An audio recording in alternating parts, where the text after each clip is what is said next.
لیکن اب ایک بات سمجھیے، ایک دنیا میں نسل اور قوم بھی ایسی ہے جو ایک خاص وقت سے بحیثیت مجموعی من حیث القوم ابلیس کی ایجنٹ بن گئی ہے۔ وہ کون ہے؟ وہ یہودی ہے۔ یہ یہودی قوم جو ہے، اس میں ایک تو کچھ یہ کہ ان کی فطرت کے اندر یہ تھا کہ ہم ہیں اصل انسان، باقی انسان جو ہے وہ انسان نما حیوان ہے، ان کی کوئی حیثیت ہی نہیں۔ ہم ہیں اصل انسان، نحن ابناء اللہ و احباؤہ۔ باقی یہ جنٹائلز، یہ گوئمز، غیر یہودی، یہ تو حیوانات ہیں۔ السلام علیکم سامعین، آپ لوگ ڈاکٹر اسرار احمد صاحب کے اور بیانات سننا چاہتے ہیں تو ہمارے چینل کو سبسکرائب ضرور کر دیں۔ اعوذ باللہ من الشیطان الرجیم، بسم اللہ الرحمن الرحیم۔ قال فبما اغویتنی لاقعدن لهم صراطک المستقیم ثم لآتینہم من بین ایدیہم ومن خلفہم وعن ایمانہم وعن شمائلہم ولا تجد اکثرہم شاکرین۔ وقال عز وجل كما ورد في سورة صاد قال فبعزتك لأغوينهم أجمعين إلا عبادك منهم المخلصين۔ وقال عز وجل كما ورد في سورة المائدة وقالت اليهود والنصارى نحن أبناء الله وأحباؤه۔ وقال جل وعلا كما ورد في سورة آل عمران وقالوا ليس علينا في الأميين سبيل۔ وقال عز وجل كما ورد في سورة الصف يريدون ليطفئوا نور الله بأفواههم والله متم نوره ولو كره الكافرون هو الذي أرسل رسوله بالهدى ودين الحق ليظهره على الدين كله ولو كره المشركون۔ صدق الله العظيم۔ رب اشرح لي صدري ويسر لي امري واحلل عقدة من لساني يفقهوا قولي۔ اللهم ربنا الهمنا رشدنا واعذنا من شرور انفسنا۔ اللهم ارنا الحق حقا وارزقنا اتباعه وارنا الباطل باطلا وارزقنا اجتنابه۔ اللهم وفقنا لما تحب وترضى وتقبل منا فإنك خير المتقبلين، آمین یا رب العالمین۔ معزز حاضرین اور محترم خواتین، السلام علیکم ورحمۃ اللہ وبرکاتہ۔ ہماری آج کی اس نشست کے لیے خاصا نمایاں اشتہار اخبار میں شائع ہوا، لہذا میں سمجھتا ہوں کہ آپ سب حضرات کے علم میں ہے کہ میرا آج کا موضوع کیا ہے۔ موجودہ جو انتہائی تشویشناک عالمی صورتحال ہے، اس کا پس منظر کیا ہے، اس کے پیچھے کون سے عوامل کار فرما ہیں، اور نوع انسانی کے اصل اور مستقل دشمن کون ہے۔ گویا کہ وہ جو ایک مصرع ہے کہ کون سیاہی گھول رہا ہے وقت کے بہتے دریا میں، امن عالم جو ہے ہو سکتا ہے تہو بالا ہو جائے، کہا جا رہا ہے شاید تیسری عالمگیر جنگ شروع ہو جائے گی۔ بش صاحب کہتے ہیں 10 سالہ جنگ ہوگی۔ بظاہر تو معاملہ چھوٹا سا نظر آتا ہے، ایک آدمی اسامہ، دھان پان سا آدمی، کچھ بھی نہیں۔ پھر یہ افغانستان، اگر آپ ویسے دیکھیں دنیاوی اعتبارات سے، مادی اعتبارات سے، اس کی کیا حیثیت ہے امریکہ جیسی سپریم پاور کے سامنے، لیکن کتنا اہتمام ہو رہا ہے، مشرق و مغرب کے وسائل و ذرائع جمع کیے جا رہے ہیں، ادھر میڈیٹرینین میں، ادھر بحر ہند میں، دور تک نیگو گارسیا تک اپنے سارے اڈے جو ہے تیار کر دیے گئے ہیں، بڑے مہیب قسم کے ایئر کرافٹ کیریئرز جو ہیں پہنچ گئے ہیں، وہ ہوائی جہاز جن کی شکل دیکھ کے دہشت آدمی پہ آ جاتی ہے، ان کے غول کی غول پہنچ گئے ہیں۔ یہ سب کچھ کیا ہے، کیا ہونے والا ہے، اس کے حوالے سے میں آج آپ کے سامنے اس وقت کا عالم کیا ہے، اس کا پس منظر کیا ہے، پیش منظر کیا ہے، کیا ہونے جا رہا ہے، کیا کچھ ہونے والا ہے، اور پیچھے کون اصل کیریکٹرز ہیں کہ جو کار فرما ہیں، میں اس کا آج جائزہ پیش کرنے چلا ہوں۔ دیکھیں، سب سے پہلی بات، انسانیت کا اور نوع انسانی کا ازلی اور ابدی دشمن وہ ابلیس لعین ہے۔ یہ چونکہ چیزیں ایسی ہیں کہ جو ما وراء الطبیعات سے متعلق ہیں۔ ابلیس جن ہے، جن انویزیبل ورلڈ سے تعلق رکھتا ہے، غیر مرئی جو نظر نہیں آتی۔ فرشتے انویزیبل ورلڈ سے تعلق رکھتے ہیں، غیر مرئی جو نظر نہیں آتے۔ یہ ہم جو ہے اور یہ حیوانات دنیا میں جو ہے یہ مرئی ہے، ویزیبل ہے۔ آج کا عام ذہن جو انسان کا بن چکا ہے، سائنٹزم جسے کہا جاتا ہے، سائنسی نقطہ نظر، اس کا عام لوگوں پر بھی اثر یہ ہوا ہے کہ جو انویزیبل ورلڈ ہے اس کی باتوں کی طرف توجہ نہیں کرتے۔ ہاں عقیدہ تو ہے کہ ہے، جن بھی ہے، فرشتے بھی ہیں، لیکن کوئی ان کی اہمیت ہماری نگاہوں میں نہیں ہے۔ ساری نگاہیں مرکوز ہے visible world, physical world. Meta physics کا تو مضمون بھی اب سمجھ رہے ہیں کہ ختم کر دینا چاہیے، یونیورسٹیز سے فلسفے کے ڈپارٹمنٹس ختم ہو رہے ہیں، کیا ضرورت ہے اس کی؟ اصل شے یہ دنیا ہے، یہ عالم ہے، یہ کائنات ہے، یہ مادہ ہے، یہ حیات انسانی، حیات دنیاوی ہے۔ اس پر میرا جو مارکت الارا مضمون تھا 1967 کے جون میں جو چھپا تھا، اسلام کی نشرت ثانیہ کرنے کا اصل کام، کہ جو عہد حاضر کی جو تہذیب ہے اس کے 3 بنیادی اصول کیا ہیں؟ خدا ہے یا نہیں ہے چھوڑو، اس بحث پہ نہ پڑھو، کائنات تو ہے نا، مادہ تو ہے نا، روح کوئی شے ہے یا نہیں ہے کیا پتا، کسی نے دیکھی نہیں آج تک، لہذا اس کے بارے میں گفتگو کا فائدہ کیا، وقت کا سیاح۔ عالم آخرہ کوئی ہے یا نہیں ہے کیا پتا، کس نے آ کے بتایا مرنے کے بعد، لہذا اس بحث میں نہ پڑھو، یہ عالم دنیا تو ہے نا، اٹس ویری مچ پریزنٹ، لہذا ساری توجہ اس پر صرف کرو۔ تو خدا کے مقابلے میں کائنات پر توجہ، روح کے مقابلے میں مادے اور جسم پر توجہ، حیات اخروی کے مقابلے میں حیات دنیاوی پر توجہ۔ یہ ہے اصل میں کرکس آف دی میٹر، اس تہذیب جدید کا خلاصہ یہ۔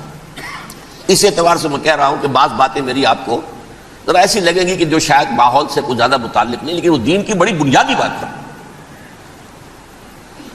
دیکھیے اللہ تعالیٰ نے جو مخلوقات پیدا کی ہیں ان میں ایک تقسیم تو ہو سکتی ہے ذی حیات اور بغیر حیات، جاندار چیزیں اور بے جان چیزیں۔ بے جان چیزیں بے شمار، یہ تمام فلکیات، یہ پوری کائنات، یہ زمین، یہ پہاڑ، یہ شجر و حجر، کیا؟ لیکن ایک ہے جاندار۔ ان جانداروں میں ایک تقسیم ہے، 2 کا تعلق غیر مرئی دنیا سے ہے، انویزیبل ورلڈ سے۔ فرشتے جو دکھائی نہیں دیتے، ان کی پیدائش ہوئی ہے نور سے۔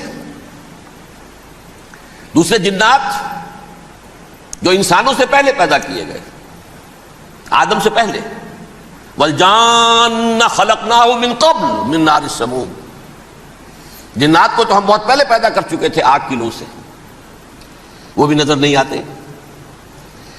تیسرے انسان اور اس دنیا میں جتنے بھی حیوانات ہیں، ان کا جو مادہ ہے وہ ارض، یہ زمین ہے، یہ مٹی سے بنے، تراب سے بنے، کرسٹ آف دی ارتھ سے بنے۔ اب ان میں ایک تقسیم ہے، ایک وہ ہے ان تمام میں شعور تو ہے، حیوانات میں بھی شعور ہے، خود شعوری جسے کہتے ہیں سیلف کانشسنس، یہ صرف 3 میں ہے، فرشتہ، جن اور انسان۔ حیوانات میں خود شعوری نہیں ہے، کانشسنس ہے، سیلف کانشسنس نہیں ہے۔ ایک تھوڑی سی بات سے سمجھا دوں آپ کو، میں دیکھ رہا ہوں، آپ مجھے دیکھ رہے ہیں، کتا بھی کوئی یہاں ہوتا تو مجھے دیکھ رہا ہوتا، لیکن کتے کو مجھے دیکھتے ہوئے یہ احساس نہیں ہوتا کہ میں دیکھ رہا ہوں، یعنی کتے کو یہ احساس نہیں ہوتا کہ وہ دیکھ رہا ہے، مجھے دیکھ تو رہا ہے، اس کو میں کا احساس نہیں ہے کچھ۔ میں جب دیکھ رہا ہوں تو میں سمجھتا ہوں میں دیکھ رہا ہوں، میں ہوں کوئی شے جو دیکھ رہا ہوں، یہ خود شعوری ہے، سیلف کانشسنس۔ کسی بھی کام کو کرتے ہوئے اپنے وجود کا احساس، میرا فیصلہ ہے، میری رائے ہے، یہ ہے در حقیقت سیلف کانشسنس، انا، سیلف، خودی۔ یہ حیوانات میں نہیں ہے، یہ ہے صرف ملائکہ، جنات اور انسان۔ اب یہاں مسئلہ پڑ گیا، بڑا پرپیچ مسئلہ۔ اللہ تعالیٰ نے پہلے حضرت ملائکہ کو پیدا کیا اور انسانی ارواح کو پیدا کیا نور سے، پھر ناک سے پیدا کیا، نار سے، آگ سے جنات کو، پھر مٹی سے بنایا، آدم کا حیولہ، اس میں روح پھونک دی، اب آدم بن گئے۔ اعلان یہ کر دیا کہ خلافت عرضی جو ہے وہ آدم کو عطا کی جا رہی ہے، یہ پیش پڑ گیا۔ اس پر تھوڑا سا اشکال تو فرشتوں کو بھی ہوا، قرآن میں ہے سورہ بقرہ کے 4 رکوع میں، اتجعل فیہا من یفسد فیہا ویسفک الدماء ونحن نسبح بحمدک ونقدس لک۔ پروردگار اس آدم کو تو خلافت دے رہا ہے، زمین کے اندر اختیار دے دے گا، یہ تو فساد کرے گا، کوریزی کرے گا، ہم تیری تسبیح و تحمید میں لگے ہوئے ہیں، جو بھی حکم ہو ارشاد ہو ہم بجا لاتے ہیں، تو ضرورت کیا ہے؟ اس کا جواب اللہ نے دیا، انی عالم ما لا تعلمون، میری مشیت، میری حکمت وہ میں ہی جانتا ہوں، ضروری نہیں کہ تم اس کو شیئر کر سکو۔ لیکن یہ جنات میں سے ایک جن تھا عزازیل۔ اب دیکھیے کہ جنات کو ایک قرب حاصل ہے ملائکہ کے ساتھ، کیوں؟ وہ نور سے پیدا کیے گئے، یہ نار سے پیدا کیے، کتنا قرب ہے دونوں میں۔ انسان پیدا کیا گیا مٹی سے، مٹی انرٹ ہے، آگ بھڑکتی ہے، اوپر اٹھتی ہے، شعلہ زنگ ہوتی ہے، انرجی ہے اس میں۔ نور اور نار میں بڑا قرب ہے، اور عربی کے ایک قاعدے سے تو یہ ایک ہی لفظ ہے، مادہ ایک ہی ہے، حروف علت جو ہے ایک دوسرے کی جگہ آ جاتی، تو یہ قرب ہے۔ اگرچہ زمین و آسمان کا فرق ہے دونوں میں، فرشتہ نور سے پیدا کیا گیا ہے، وہ پاک ہے، وہ اللہ کے کسی حکم کی خلاف ورزی کر ہی نہیں سکتا۔ لا یعصون اللہ ما امرہم ویفعلون ما یؤمرون، وہ جو بھی اللہ تعالیٰ حکم دیتا ہے اس کی کوئی معصیت یا نافرمانی نہیں کرتے، بلکہ جو حکم لیا جاتا ہے مان لیتے۔ ذرا سا اشکال ہوا تھا، پوچھ لیا، جواب مل گیا، خاموش ہو گئے بس۔ لیکن عزازیل نامی ایک جن تھا، جو ایک تو جن ہونے کی نسبت سے فرشتوں سے کچھ نہ کچھ مماثلت تھی، قرب تھا، دوسرے یہ علم میں، زہد میں، عبادت میں اتنا اونچا تھا، اتنا اونچا تھا، اتنا اونچا تھا کہ یہ ملائکہ ہی کے صف میں شامل ہو گیا۔ اس نے علم بغاوت بلند کر دیا۔ جب حکم دیا گیا کہ سجدہ کرو آدم کو، اب یہ دیکھیے کس قدر یہ اہم مضمون ہے، آپ سوچ رہے ہیں یہ باتیں آج پہلی مرتبہ ہمیں اس طرح سنائی جا رہی ہیں، یہ باتیں تو علم میں آتی نہیں ہمارے۔ وجہ کیا ہے؟ آپ کو دلچسپی نہیں ان چیزوں سے۔ جدید تہذیب نے ان چیزوں کی اہمیت کو زیرو کر دیا۔ قرآن میں اہمیت کا کیا عالم ہے؟ 7 جگہ یہ مضمون قرآن میں آیا ہے کہ فرشتوں کو ہم نے حکم دیا سجدہ کرو آدم کو، سب نے سجدہ کیا۔ فسجد الملائکۃ کلھم اجمعون، سارے کے سارے، کل کے کل، سب نے مل کر سجدہ کیا آدم کو، اللہ کے حکم سے فوراً تعمیل کر دی۔ الا ابلیس ابا واستکبر وکان من الکافرین، ابلیس نے نہیں کیا، انکار کیا، استکبار کیا، گھمنڈ کیا۔ اور اس کو سورہ کہف میں بیان کر دیا گیا، یہ اس لیے کہ وہ اصل میں جنات میں سے تھا، اگرچہ شامل تو تھا فرشتوں میں اس وقت۔ کانا من الجن ففسق عن امر ربہ، وہ اصل میں جنات میں سے تھا، اس وجہ سے وہ اپنے رب کے اس فیصلے کے خلاف کھڑا ہو گیا، سرکشی تھی اس میں۔ یہ معاملہ اتنا اہم ہے، اب آپ سمجھیے کہ 7 مرتبہ سورہ بقرہ، سورہ اعراف، سورہ حجر، سورہ بنی اسرائیل، سورہ کہف، سورہ طٰہٰ، سورہ صاد، 6 مکی صورتوں میں ذکر ہے یہ، اور ایک مدنی صورت سورہ بقرہ۔ ان میں سے اکثر مقامات پر پھر جب اللہ نے کہا کہ اچھا تم نے یہ سرکشی کی ہے اور ہمارے حکم کی خلاف ورزی کی ہے تو یہاں سے نکل جاؤ، دفع ہو جاؤ، تم مردود ہو، مردود ملعون، ان علیک لعنتی الی یوم الدین، اب تجھ پر لعنت رہے گی میری قیامت کے دن۔ اس نے کہا اچھا پروردگار پھر مجھے ذرا مہلت دے دے، رب فانظرنی الی یوم یبعثون، قیامت تک میری زندگی طویل کر دے۔ فذهب فإنك من المنظرین، کہہ دیا اچھا جاؤ، تمہاری یہ درخواست بھی ہم نے قبول کی۔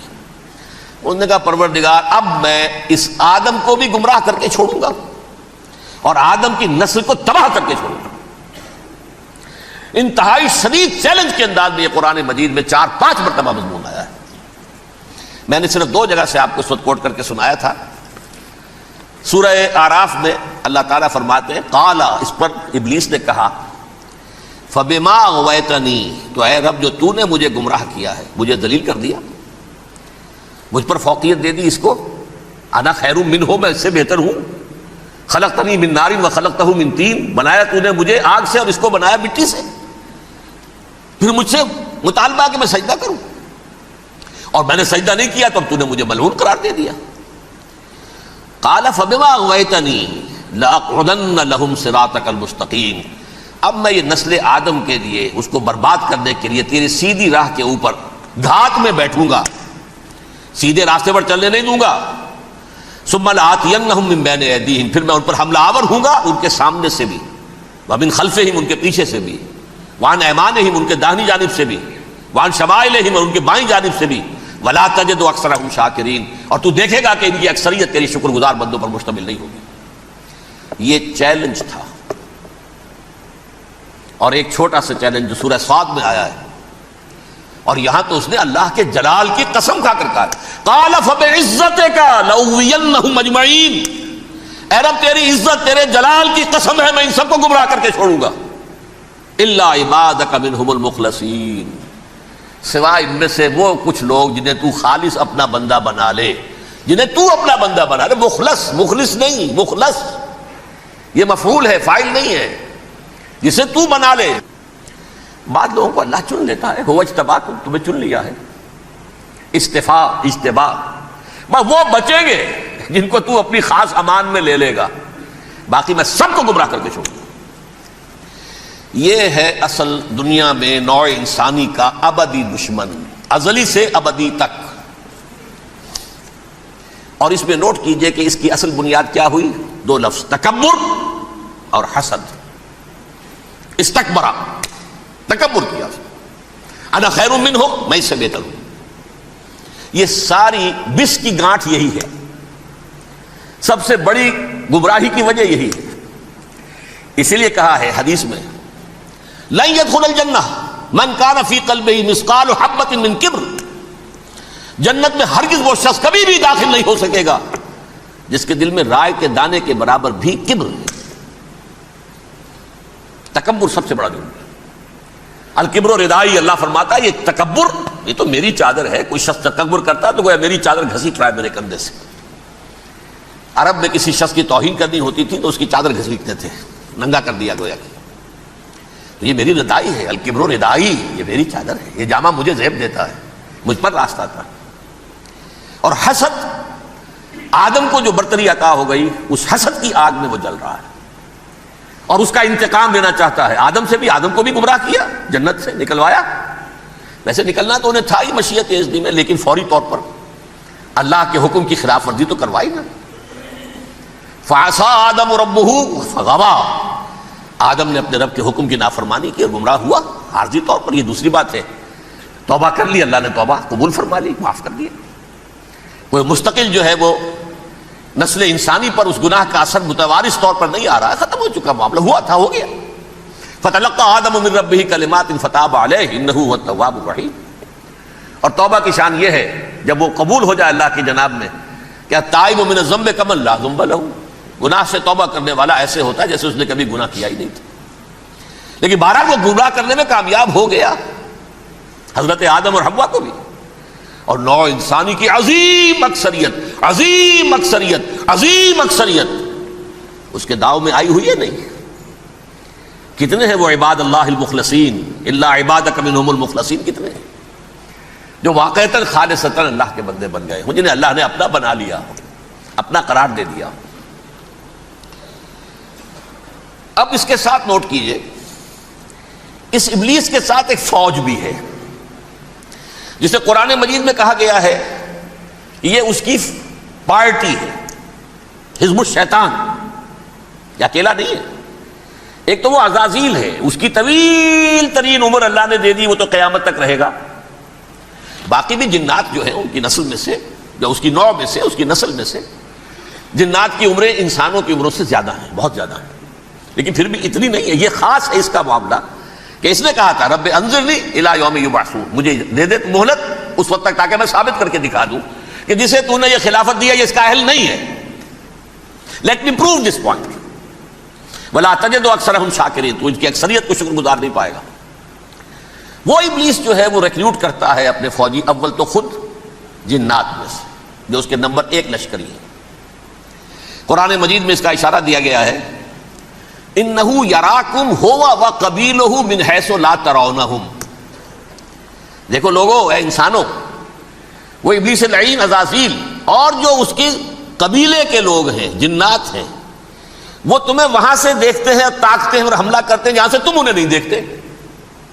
وہ غیر مرئی ہیں، انویزیبل ہے، تمہیں نظر نہیں آتے. ویزیبل دشمن کا وار تو روک لو گے، انویزیبل کا کیسے روکو گے؟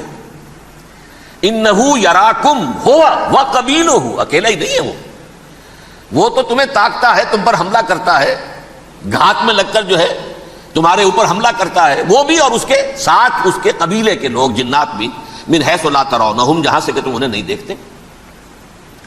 لیکن اس کے علاوہ وہ انسانوں میں سے بھی ریکریوٹ، رنگ روٹ وہ برپا کر، وہ جو ہے ان کو اپنے پاس رکھتا ہے فوج کے اندر. جس کی سب سے بڑی مثال کیا ہے؟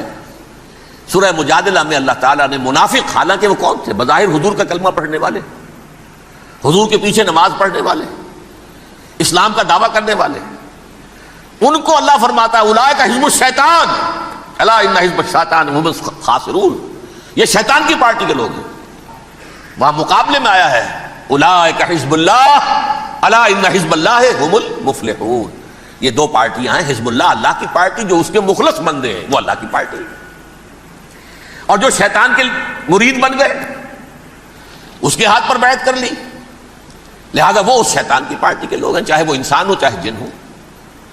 تو انسانوں میں سے بھی اس کے حزب میں، اس کی پارٹی میں اس کے ایجنٹ ہیں اور بہت ہیں، بلکہ بہت سے تو ایسے ہیں کہ جو جنات کے بھی کان قطر دیں، ان کو بھی شیطنت سکھا دیں، پڑھا دیں. لیکن اب ایک بات سمجھیے، ایک دنیا میں نسل اور قوم بھی ایسی ہے جو ایک خاص وقت سے بحیثیت مجموعی من حیث القوم ابلیس کی ایجنٹ بن گئی ہے. وہ کون ہے؟ وہ یہودی ہے. یہ یہودی قوم جو ہے، اس میں ایک تو کچھ یہ کہ ان کی فطرت کے اندر یہ تھا کہ ہم ہیں اصل انسان، باقی انسان جو ہے وہ انسان نما حیوان ہے، ان کی کوئی حیثیت ہی نہیں. ہم ہیں اصل انسان، نحن ابناء اللہ واحباؤہ. باقی یہ جنٹائلز، یہ گوئمز، غیر یہودی، یہ تو حیوانات ہیں. اب جیسے کہ انسانوں کو حق ہے کہ حیوانوں کو ایکسپلائٹ کریں، استعمال کریں. گھوڑے کو آپ تانگے میں باندھتے ہیں کہ نہیں؟ اس کی پسینے کی اور محنت کی کمائی ہے جو کھاتا ہے تانگا چلانے والا. البتہ یہ ضرور ہے کہ چونکہ اگلے روز پھر جوتنا ہے تو کچھ نہ کچھ تو اسے بھی کھلائے گا نا، اپنی کمائی میں سے کچھ دانے کھلائے گا، کچھ اور گھاس دے گا. یا بیل کو جوتنا ہے ہل میں تو کچھ نہ کچھ اس کو دینا ہوگا کھانے کو، لیکن پھر اسے استعمال کرنا ہے. تو ان کا مستقل قول یہ ہے کہ اصل انسان ہم ہیں، باقی پوری نوع انسانی ہمارے لیے حیوانوں کے درجے میں. ہم چاہیں جس طرح انہیں استعمال کریں، ایکسپلائٹ کریں، دھوکہ دیں، جیسے چاہیں لوٹیں کھسوٹیں، سب کچھ کریں، بدہضی کریں، ان سے سود لیں، سب کریں، جو بھی ممکن طریقہ ہو. یہ ہمارے لیے، ہم ڈومینیٹ کریں گے اور یہ در حقیقت ہمارے اعلی کار ہیں. ایک تو اس اعتبار سے یہود بقیہ پوری نوع انسانی کے دشمن بن گئے. قرآن مجید کی وہ آیت بھی میں نے آپ کو سنائی ہے، وَقَالُوا لَيْسَ عَلَيْنَا فِي الْأُمِّيِّينَ سَبِيلٌ. یہ امیین کہتے تھے نا ان کو، جو غیر یہودی ہیں، کیونکہ ان کے پاس کتاب تھی، تورات تھی، اور کتاب نہیں تھی کسی کے پاس. لہذا یہ صحیح ان پڑھ ہے، پاگل ہے، جاہل ہے، امی ہے. ہم ہیں صاحب کتاب، ہمارے پاس شریعت، ہمارے پاس کتاب. یہ لوگ ان پڑھ ہیں، جاہل ہیں. لیس علینا فی الأمیین سبیل. ان امیین کو ہم لوٹیں کھسوٹیں، دھوکہ دیں، فریب سے جو کریں، چوری کریں، ڈاکہ ڈالیں، جیب کے قطرے، جس طرح بھی کریں ہمارے لیے جائز ہے، ہمارے اوپر کوئی گرفت نہیں ہوگی. اللہ تعالیٰ ہم سے یہ نہیں پوچھے گا تم نے جھوٹ کیوں بولا تھا اس کے ساتھ، تم نے وعدہ خلافی کیوں کی تھی اس کے ساتھ، تم نے کیوں دھوکہ دیا تھا اس کو، تم نے کیوں اس کا مال جو ہے غبن کر لیا تھا، ہڑپ کر لیا تھا. نہیں، ہم پر پوچھ نہیں ہے. اس اعتبار سے ایک تو یہ انسانیت کی دشمنی ان کی گھٹی میں پڑ گئی، اس غلط خیال کی وجہ سے. ہم تو بخشے بخشائے ہیں، we are the chosen people of the Lord. ہمیں تو اللہ اگر جہنم میں داخل بھی کرے گا تو صرف چند دن، لن تمسنا النار الا ایاما معدودات. باقی اصل میں تو ہم تو اللہ کے پسندیدہ، نحن ابناء اللہ واحباؤہ، اس کے بیٹوں کے مانند بڑے چہیتے ہیں، لاڈلے ہیں. یہ باقی دنیا، باقی انسان ہماری چراہ گاہ ہے، جیسے چاہیں چریں، جس طرح چاہیں ہڑپ کر جائیں. یہ تو ان کا پہلے سے مستقل معاملہ تھا. لیکن اس کے بعد ان کی تاریخ میں ایک دور وہ آیا جب حضرت مسیح علیہ السلام ان میں مبعوث کیے گئے. یہ 1400 سالہ تاریخ کا کلائمیکس ہے یہود کی. جب کتاب انہیں دی گئی تھی تورات حضرت موسیٰ کے ذریعے، وہ 1400 قبل مسیح کا واقعہ ہے. اس وقت سے لے کر اللہ کا وہ فضل ان پر ہوا کہ کوئی ایک لمحہ ایسا نہیں آیا 1400 برس میں کہ ان کے ہاں کوئی نہ کوئی نبی موجود نہ. یہ تار ٹوٹا ہی نہیں. 2 سے شروع ہوا، موسیٰ ہارون علیہ السلام، اور 1400 برس کے بعد پھر آخری 2 ہیں، عیسیٰ اور یحییٰ علیہ السلام. یوں سمجھ لیجئے. اور اس کے درمیان یہ تار ہے، اور اس تار میں کوئی ایک لمحہ ایسا نہیں آیا کہ کوئی نبی موجود نہ. اس میں اتار چڑھاؤ بہت سے آئے ہیں، اس کا وہ میرا موضوع نہیں ہے اس وقت. قبل مسیح کی تعریف جو ہے وہ میرا موضوع نہیں ہے. قرآن مجید میں سورہ بنی اسرائیل کے پہلے رکوع میں اس کا تذکرہ موجود ہے. وَقَضَيْنَا إِلَىٰ بَنِي إِسْرَائِيلَ فِي الْكِتَابِ لَتُفْسِدُنَّ فِي الْأَرْضِ مَرَّتَيْنِ وَلَتَعْلُنَّ عُلُوًّا كَبِيرًا. 2 مرتبہ ان پر عذاب کے کوڑے برسے. پہلے اشوریوں کے ذریعے سے جو شامی تھے، سیرینز اشوری کہلاتے ہیں. پھر بابلیوں کے ذریعے سے یعنی عراقیوں کے ذریعے سے، بیبیلونیا نام تھا عراق کا پہلے. ان پر بہت بڑی بڑی تباہیاں آئیں، اللہ تعالیٰ کی طرف سے عذاب آئے. اس کے بعد پھر دوسرے دور میں دوسرا اقتدار کا دور آیا، خرمستیاں بڑھ گئیں. تو پہلے گریکس کے ذریعے سے، یونانیوں کے ذریعے سے، اور پھر رومیوں کے ذریعے سے پسوایا گیا. یہ دور گزر چکے تھے ان پر، 2 عروج کے دور اور 2 زوال کے دور. میری چھوٹی سی کتاب ہے تنظیم اسلامی کا تاریخی پس منظر، شاید 6-7 روپے کی ہوگی. اس کو آپ دیکھیں گے تو اس میں اس کا پورا نقشہ آپ کو مل جائے گا. ویسے تو یہ کہ میری جو ذرا بڑی کتاب ہے سابقہ اور موجودہ مسلمان امتوں کا ماضی، حال اور مستقبل، اس میں میں نے ان معاملات پر بڑی تفصیل سے بحث کی. بہرحال یہ جو دور تھا ان کا 1400 سالہ، وہ اونچ نیچ سے ہوتا ہوا جب آیا ہے حضرت مسیح کی بعثت پر، تو ان کی شرارت کی انتہا یہ ہو گئی کہ اللہ تعالیٰ نے مسیح کو رسول بنا کر بھیجا. رسولاً الی بنی اسرائیل. حضرت موسیٰ اور حضرت عیسیٰ کے درمیان رسول کوئی نہیں ہے، سب نبی ہیں. حضرت موسیٰ رسول تھے اور حضرت عیسیٰ رسول ہیں. درمیان میں داؤد ہو، سلیمان ہو، یشعیاء ہو، زکریا ہو، یہ سب نبی ہیں. یحییٰ نبی ہے، رسول نہیں ہے. لہذا وہ شہید کر دیے گئے. رسول شہید نہیں ہو سکتا، قتل نہیں ہو سکتا. لیکن عیسیٰ اور موسیٰ کے درمیان 1400 برس ان کے جو ہیں، اس کا کلائمیکس ہے حضرت مسیح علیہ السلام کی بعثت. اور حضرت مسیح علیہ السلام کو جسے اللہ نے اپنی روح قرار دیا، روح منہ، کلمتہ القاہا الی مریم، اللہ کا کلمہ. عظیم ترین معجزات. انہوں نے کیا کہا؟ یہ ولد الزنا ہے، حرام زادہ ہے، معاذ اللہ، نقل کفر نہ باشد. یہ جادوگر ہے، یہ مرتد ہے، یہ واجب القتل ہے. اصل حکومت اس وقت رومیوں کی تھی حکومت، لیکن انہوں نے انہیں آٹونومی دے رکھی تھی، اپنے مذہبی معاملات تم خود طے کر سکتے ہو. تو کائفاس جو اس وقت کا ان کا ہیڈ ربائی تھا سب سے بڑا، اس کی عدالت نے فیصلہ کیا مسیح کو سولی چڑھا دیا جائے. پائلیٹس پونٹس اس کے پاس ان کی یادداشت پہنچ گئی، یہ ہمارا مجرم ہے مذہبی، یہ مرتد ہے، یہ کافر ہے، یہ جادوگر ہے، یہ واجب القتل ہے، اسے قتل کرو، سولی چڑھا دو. خیر وہ لمبی بات ہو جائے گی. اس نے تو اپنے ہاتھ دھوئے کہ صاحب ہمارے پاس کوئی جرم نہیں ہے اس کے خلاف، تم کہتے تو ٹھیک ہے سولی چڑھا دیتے. یہ دوسری بات ہے کہ اللہ نے حضرت مسیح کو اٹھا لیا آسمان پر. ان کی جگہ وہ شخص سولی چڑھا جس نے غداری کر کے گرفتار کروایا تھا، جوڈاس اسکیریوٹ. اس کی شکل اللہ نے بدل دی حضرت مسیح کی سی، اور حضرت مسیح کو فرشتے اٹھا کے اوپر لے گئے، وہ زندہ آسمان پر اٹھا لیے گئے. اور یہ ساری تفاصیل نہ قرآن میں ہے نہ حدیث میں ہے، یہ انجیل میں ہے. لیکن انجیل کون سی؟ برنباس کی انجیل، gospel of the Lord according to Saint Barnabas. یہ حواریین مسیح میں سے تھے، لیکن عیسائی ان کو تسلیم نہیں کرتے، ان کی بائبل کو صحیح نہیں مانتے، کینونیکل نہیں مانتے. 100 انجیلیں تھیں، 104 تھیں، جن میں سے 4 چنی ہیں انہوں نے. یہ متی اور جان اور مرکس مارکس یہ ہے. تو یہ 4 انجیلیں ہیں، انہوں نے تسلیم کیے کہ یہ کینونیکلز ہیں، یہ تو ہیں حقیقی. باقی جو ہیں 100 اس کو وہ تسلیم نہیں کرتے. ان میں سے ایک ہے یہ برنباس. اس میں یہ تفصیل ہے کہ اللہ تعالیٰ نے اس شخص کی، جیوڈاس کی، یہودا جیوڈاس اس کو انگریزی میں کہتے ہیں، اس کی شکل بدل دی حضرت مسیح کی سی. وہ گرفتار ہوا، وہ سولی چڑھا. وہ غدار تھا، غداری کی سزا اسے ملنی تھی، وہ مل گئی.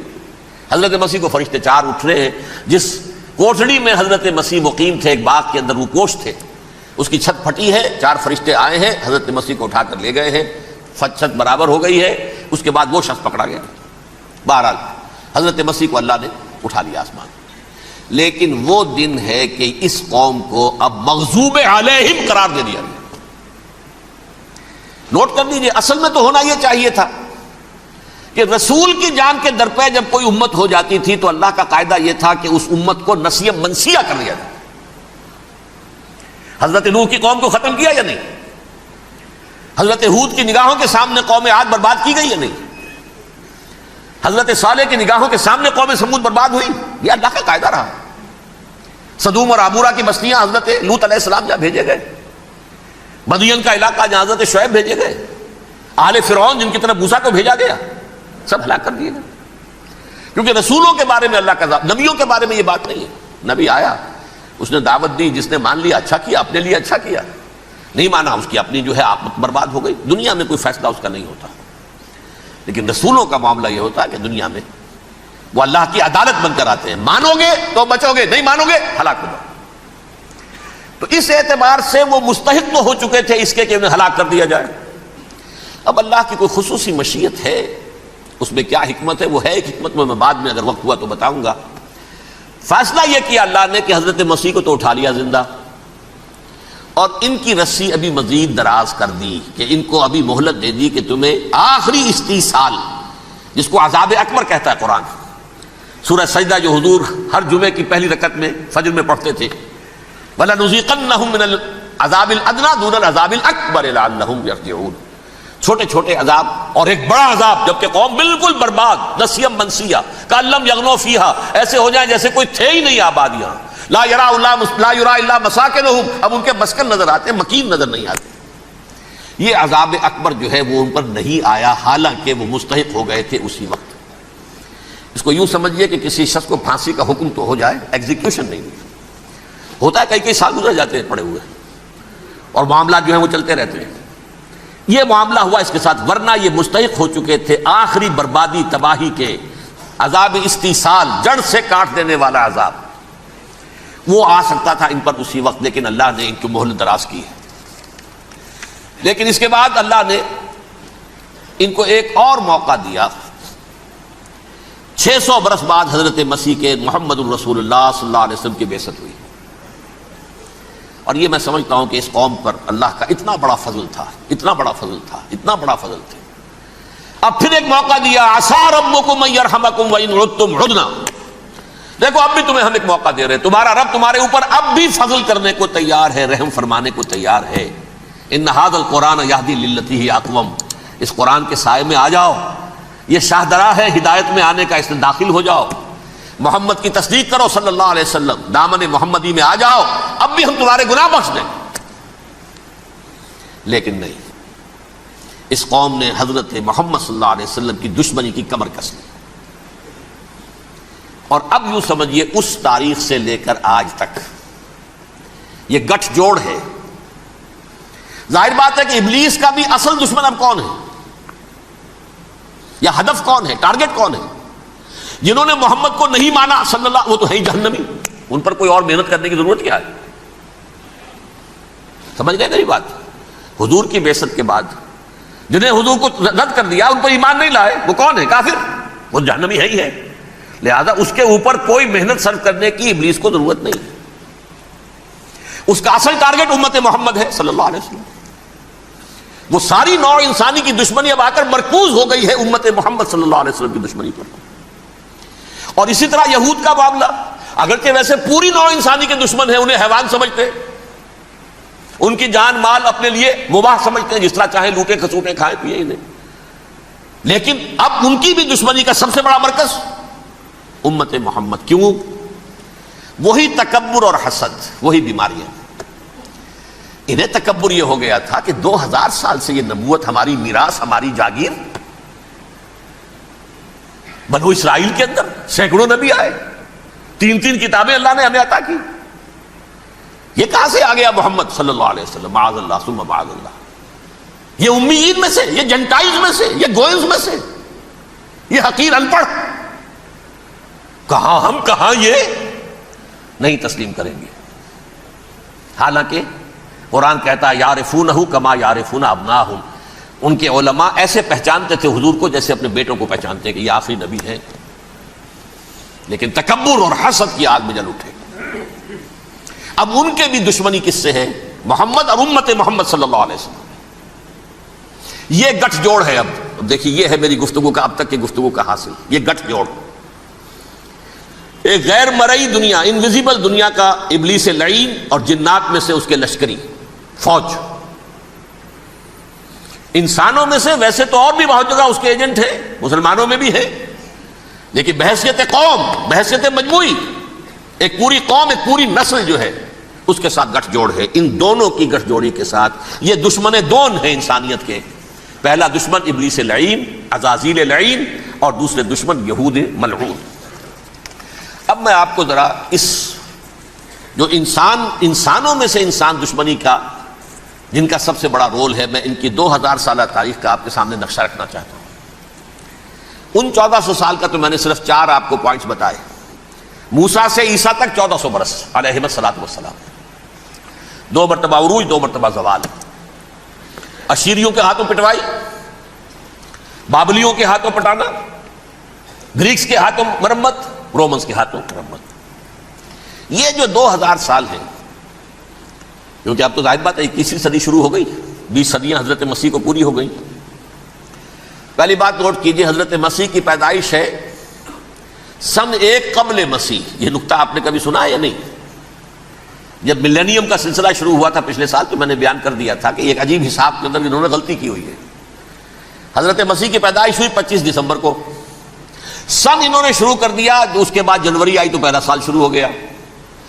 اگر جنوری سے پہلا سال شروع ہوا تو یہ 6 دن جو ہے تو اس کے پچھلے سال میں تھے، لہذا کہا جائے گا کہ Jesus Christ was born 1 year before Christ، BC۔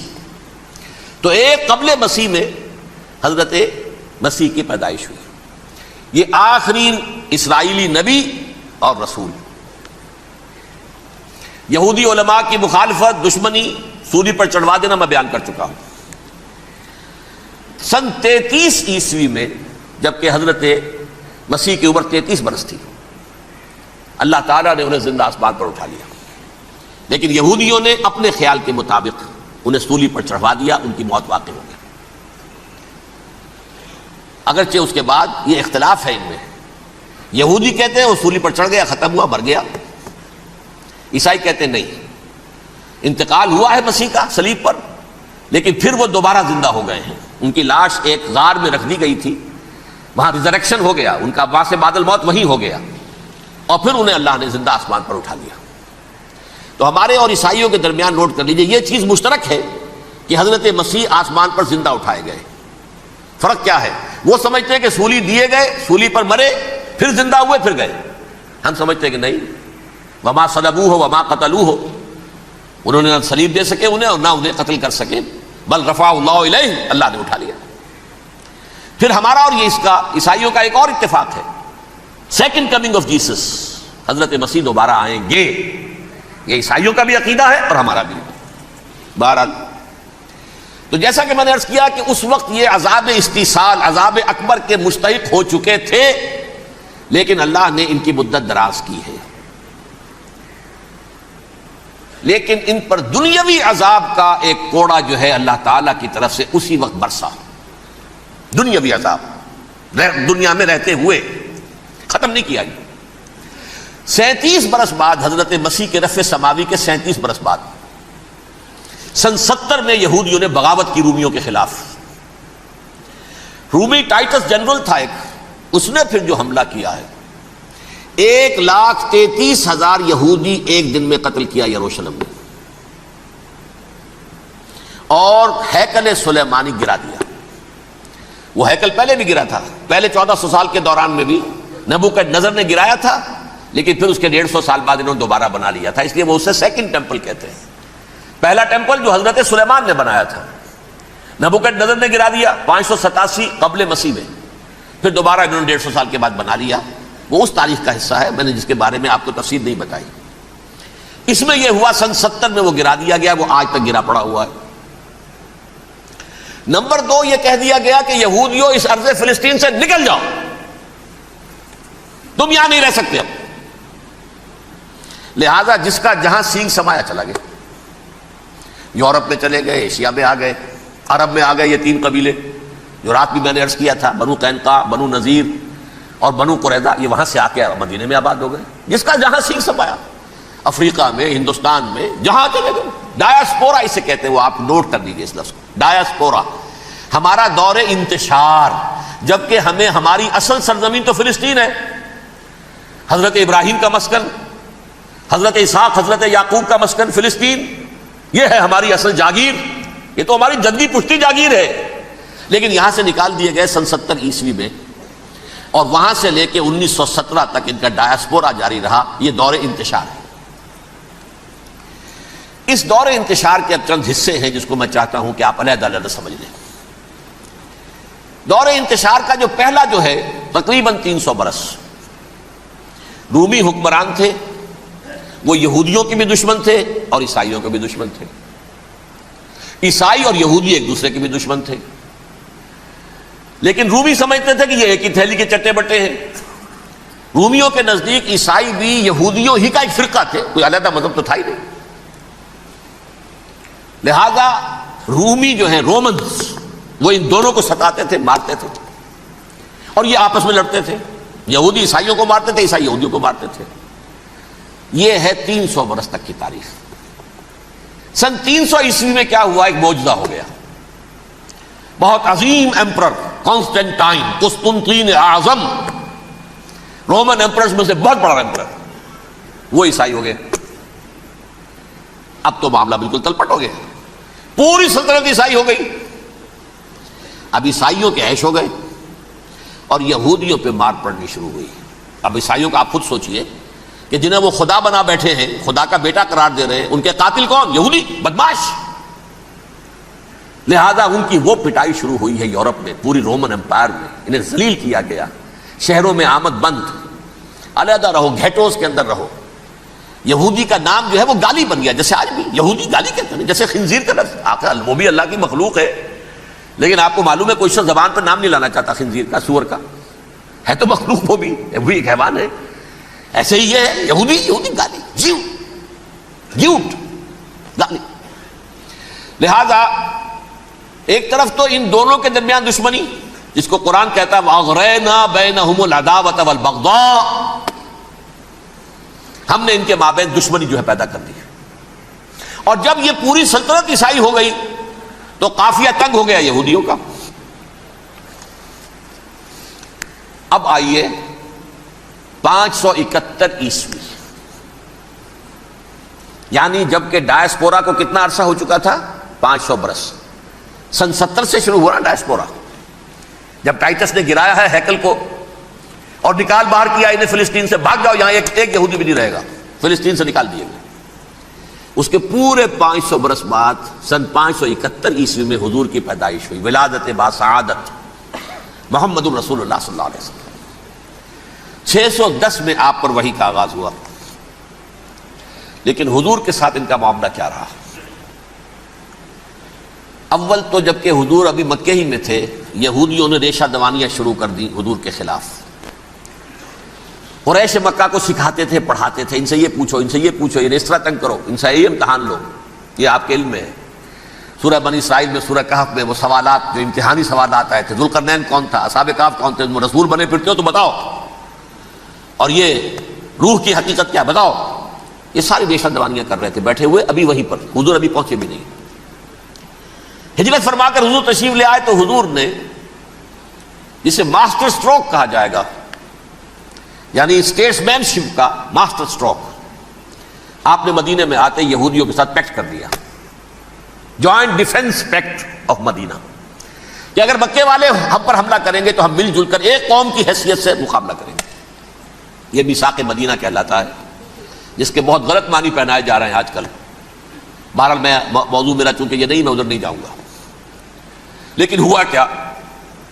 ہر مرتبہ یہ خیانت کے مرتکب ہوئے، ان نے جو عہد کیے تھے ان سے پھرے، اندر ہی اندر سازش، ریشہ دوانی، حضور کی بدترین دشمنی۔ سورہ نساء کی آیت نمبر 12 میں 14 میں 13 میں فرمایا ہے لا تزال تطلع علی خائنۃ منہم، اے نبی ہمیشہ آپ کے علم میں ان کی طرف سے خیانتیں، بدیانتیاں آتی رہیں گی. اور بار بار وہ مسلسل جنگ کی آگ بھڑکاتے تھے، قریش کو دعوت دیتے آؤ آؤ آؤ ہم اندر سے بغاوت کر دیں گے، تم آؤ تو صحیح، ختم کریں محمد کو اور اہل ایمان کو صلی اللہ علیہ وسلم رضی اللہ تعالی عنہم اجمعین. لیکن پھر جب وہ آتے تھے تو یہ دبک جاتے تھے، ان میں ہمت نہیں تھی، میدان کے مرد نہیں رہے تھے. یہ سورہ حشر میں ان کا نقشہ کھینچا گیا ہے. کھلے میدان میں مقابلے کی اس کے اندر صلاحیت ہی نہیں ہے. یہ تو فصیلوں کے پیچھے سے، جیسے عورتیں کہیں دیہات میں لڑائی ہوتی ہے تو مرد جو ہے گلیوں میں لڑتے ہیں، عورتیں اوپر سے پتھر پھینکتی ہیں، بس وہ کام یہ کر سکتے تھے. من ورائے جدر، فصیلوں کے پیچھے سے، جنگ میں میدان میں نہیں آ سکتے. بہرحال قرآن مجید میں ہے یہ سورہ مائدہ کی آیت نمبر 64 کلما اوقدوا نارا للحرب اطفاها اللہ. اکثر و بیشتر مواقع پر تو یہ جب آگ بھڑکاتے تھے جنگ کی، اللہ اسے بجھا دیتا تھا. لیکن بہرحال اس کے باوجود جنگیں ہوئی، غزوہ بدر، غزوہ احد ہوئی کہ نہیں؟ یہ ساری اصل شرارت نہیں تھی. اور اس کے نتیجے میں حضور نے پھر ایک ایک کر کے 3 قبیلوں کو سزا دی. غزوہ بدر کے فوراً بعد بنو قینقاع نکالے گئے مدینے سے، غزوہ احد کے فوراً بعد بنو نذیر نکالے گئے، اور غزوہ احزاب کے بعد بنو قریظہ نکال دیے گئے. یہ تو میں نے آپ کے سامنے رکھ دیا صرف حضور کے زمانے میں ان کا کیا رویہ رہا. دشمن، رات بھی ہم نے وہ آیت پڑھی تھی لَتَجِدَنَّ أَشَدَّ النَّاسِ عَدَاوَةً لِلَّذِينَ آمَنُوا الْيَهُودُ وَالَّذِينَ أَشْرَكُوا. اہل ایمان کی دشمنی میں شدید ترین تم پاؤ گے یہودیوں کو اور مشرکین. مشرکین بھی بعد میں ہے، پہلے یہود. حضور کے بعد کیا ہوا اب یہ نوٹ کیجئے، یہ ان کی تاریخ کا دوسرا دور. حضرت عمر رضی اللہ تعالیٰ عنہ قائد خلافت ہے. بیت المقدس کا محاصرہ کیا گیا، فصیل بڑی اونچی، شہر اندر سے سیلف سفیشینٹ، حملے کا راستہ کوئی نہیں، محاصرہ طول کھینچ رہا ہے، لیکن ان کے پاس رسد بھی موجود ہے، پانی بھی موجود ہے، وہ دروازے بند کر کے بیٹھے ہوئے. بالآخر اللہ تعالیٰ کی مشیت کا ظہور کیسے ہوا؟ ان کے کچھ علماء آئے فصیل پر، کہا دیکھو مسلمانوں، تم قیامت تک بھی یہاں پڑے رہو گے محاصرہ کر کے، ہمارا یہ شہر فتح نہیں ہوگا. ہاں ایک درویش بادشاہ کے ہاتھوں یہ شہر فتح ہونا ہے، لیکن تمہارے اندر ہمیں وہ نظر نہیں آ رہا. ابو عبیدہ بن الجراح رضی اللہ تعالی عنہ امین هذه الامہ، ان کا فوراً ذہن گیا وہ درویش بادشاہ مدینے میں بیٹھا ہوا ہے عمر رضی اللہ تعالی. اب ایک اور عمر بھی ہے جو قندھار میں بیٹھا ہے. نقشہ وہی ہے، سادگی کی حد تک نقشہ وہی، بالکل وہی، اپنی آنکھوں سے دیکھا ہے وہی سادگی. عمر اول، عمر ثانی تھے عمر بن عبد العزیز. اب ایک اللہ کے فضل سے اللہ تعالیٰ ایدہ اللہ بنصرتہ، اللہ تعالیٰ ان کی نصرت فرمائے، دشمنوں کو ان کے مقابلے میں نیست و نابود کرے.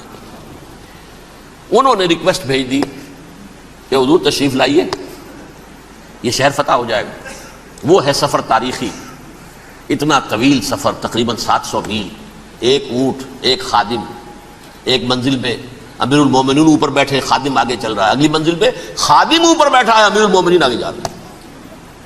اور جب پہنچے ہیں تو وہ باری تھی خادم کی. انہوں نے ہاتھ جوڑ دیا حضور خدا کے لیے، تم کیا کہیں گے لوگ، وہ میرا برا حال کر دیں گے، تمہیں شرم نہیں آئی؟ امیر المومنین پیدل آگے چل رہے ہیں نکیل پکڑ کر، اور تم بیٹھے ہو اوپر براجمان ہو. حضرت عمر فرمایا الدور دورک، نہیں باری تمہاری ہے، بیٹھ. اس حال میں پہنچے ہیں. اور پھر یہ کہ ابو عبیدہ بن الجراح آئے ہیں، استقبال کیا ہے تو دیکھا ہے اس حال میں چلے آ رہے ہیں. عمر نکیل پکڑے ہوئے چلے آ رہے ہیں، اور کہتے ہیں کہ کہیں کیچڑ ویچڑ تھا، جوتے خراب ہو گئے تھے، وہ بھی اتار کے ہاتھ میں پکڑے ہوئے، کپڑے تو تھے ہی پھٹے ہوئے. انہوں نے کہا بھی حضرت ابو عبیدہ نے، دیکھیے یہ بڑا متمدن ملک ہے، بڑا مہذب علاقہ ہے یہ، آپ ذرا حلیہ اپنا دوست فرما لیں تب جا کے پیش ہم آپ کو کریں گے. آپ نے فرمایا نحن قوم اعزنا اللہ بالاسلام، ہم وہ قوم ہیں جنہیں اللہ نے عزت دی ہے اسلام کے ذریعے سے، کپڑوں کے ذریعے سے نہیں، دولت کے ذریعے سے نہیں.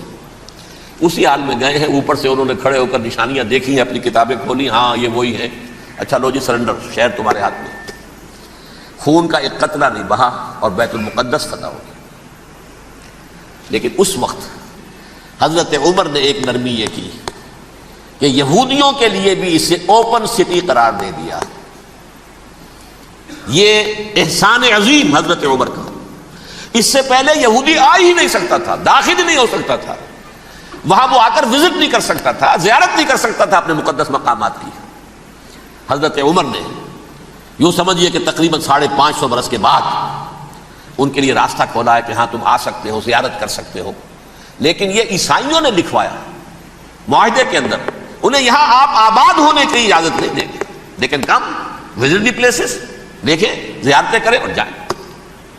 یہ معاہدہ حضرت عمر کا ہے رضی اللہ تعالیٰ، جو پھر خلافت راشدہ کے بعد بنو امیہ نے بھی اس کو آرڈر کیا، بنو عباس نے کیا. پھر جو ہمارے یہ ترکوں میں اندر خلافت آئی تو ترک خلفاء نے بھی اس معاہدے کی پوری پابندی کی. فلسطین میں آ سکتے ہیں یہودی صرف زائرین کی حیثیت سے، وہاں آباد نہیں ہو سکتے. اب آئیے اگلا دور آیا حضرت عثمان کا دور خلافت.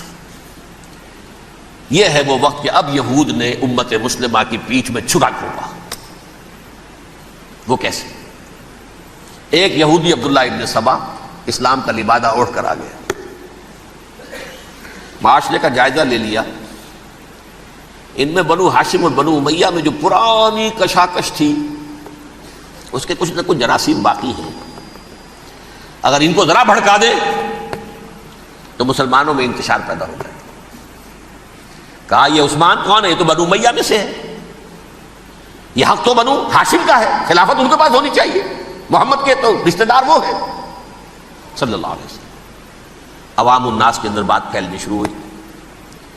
پھر ایک بڑی سازش کے انداز میں حضرت عثمان کے خلاف پروپیگنڈا، حضرت عثمان کے جو عاملین تھے، گورنر تھے، ان کے خلاف پروپیگنڈا، اور ایسی ہوشیاری کرتے تھے کہ کوفے میں کوفے کے حاکم کے خلاف کچھ نہیں کہنا. اجی مصر میں یہ ہو رہا ہے، اجی شام میں یہ ہو رہا ہے، اجی یہ جو عثمان ہے وہ یہ کر رہا ہے، یہ ظلم ہو رہا ہے، یہ لوٹ مار ہو رہی ہے، یہ خیانتیں ہو رہی ہیں. اب نہ تو اس زمانے میں مینز آف کمیونیکیشن، کیسے تصدیق کریں؟ افواہیں تو آپ آج کراچی کے اندر شروع ہو جائے تو پتہ نہیں چل سکتا کسی کو کہ کیا اس میں صداقت ہے کیا جھوٹ ہے. اور بری بات جو ہے فطرت انسانی کی کمزوری ہے، وہ فوراً قبول کرتا ہے. کسی کے بارے میں اچھی بات ماننے کو تیار نہیں ہوتا، لیکن بری بات تو فوراً تیار. بہرحال یہ فتنہ انہوں نے اٹھایا، حضرت علی کی الوہیت کا فتنہ اٹھایا، حضرت عثمان کے خلاف الفتنۃ الکبریٰ برپا کیا. حضرت عثمان شہید ہوئے. اس کے بعد 5 برس تک مسلمان ایک دوسرے کی گردنیں کاٹتے رہے، باہمی خانہ جنگی ہوئی. امت کو وہ زخم لگایا ہے جو آج تک جس سے خون رس رہا ہے. یہ شیعان عثمان اور شیعان علی تھے جو بعد میں پھر سنی اور شیعہ ہو اور آج تک ہے. فتنہ کس نے جگایا؟ ایک عبداللہ ابن سبا یہودی اور اس کے کارندے، شیطان کا ایجنٹ، اور انسانوں میں سے بھی اس کے جو بھی حواریین تھے اور شیطانوں کے اندر سے بھی تھے، انہوں نے بھی اس آگ کو بھڑکایا. یہ آپ سوچ لیجئے کہ یہ کس نے وہ زخم لگایا؟ یہودی. اگلا دور آیا، خلافت راشدہ ختم ہوئی، بنو امیہ کا بھی دور کافی گزر گیا.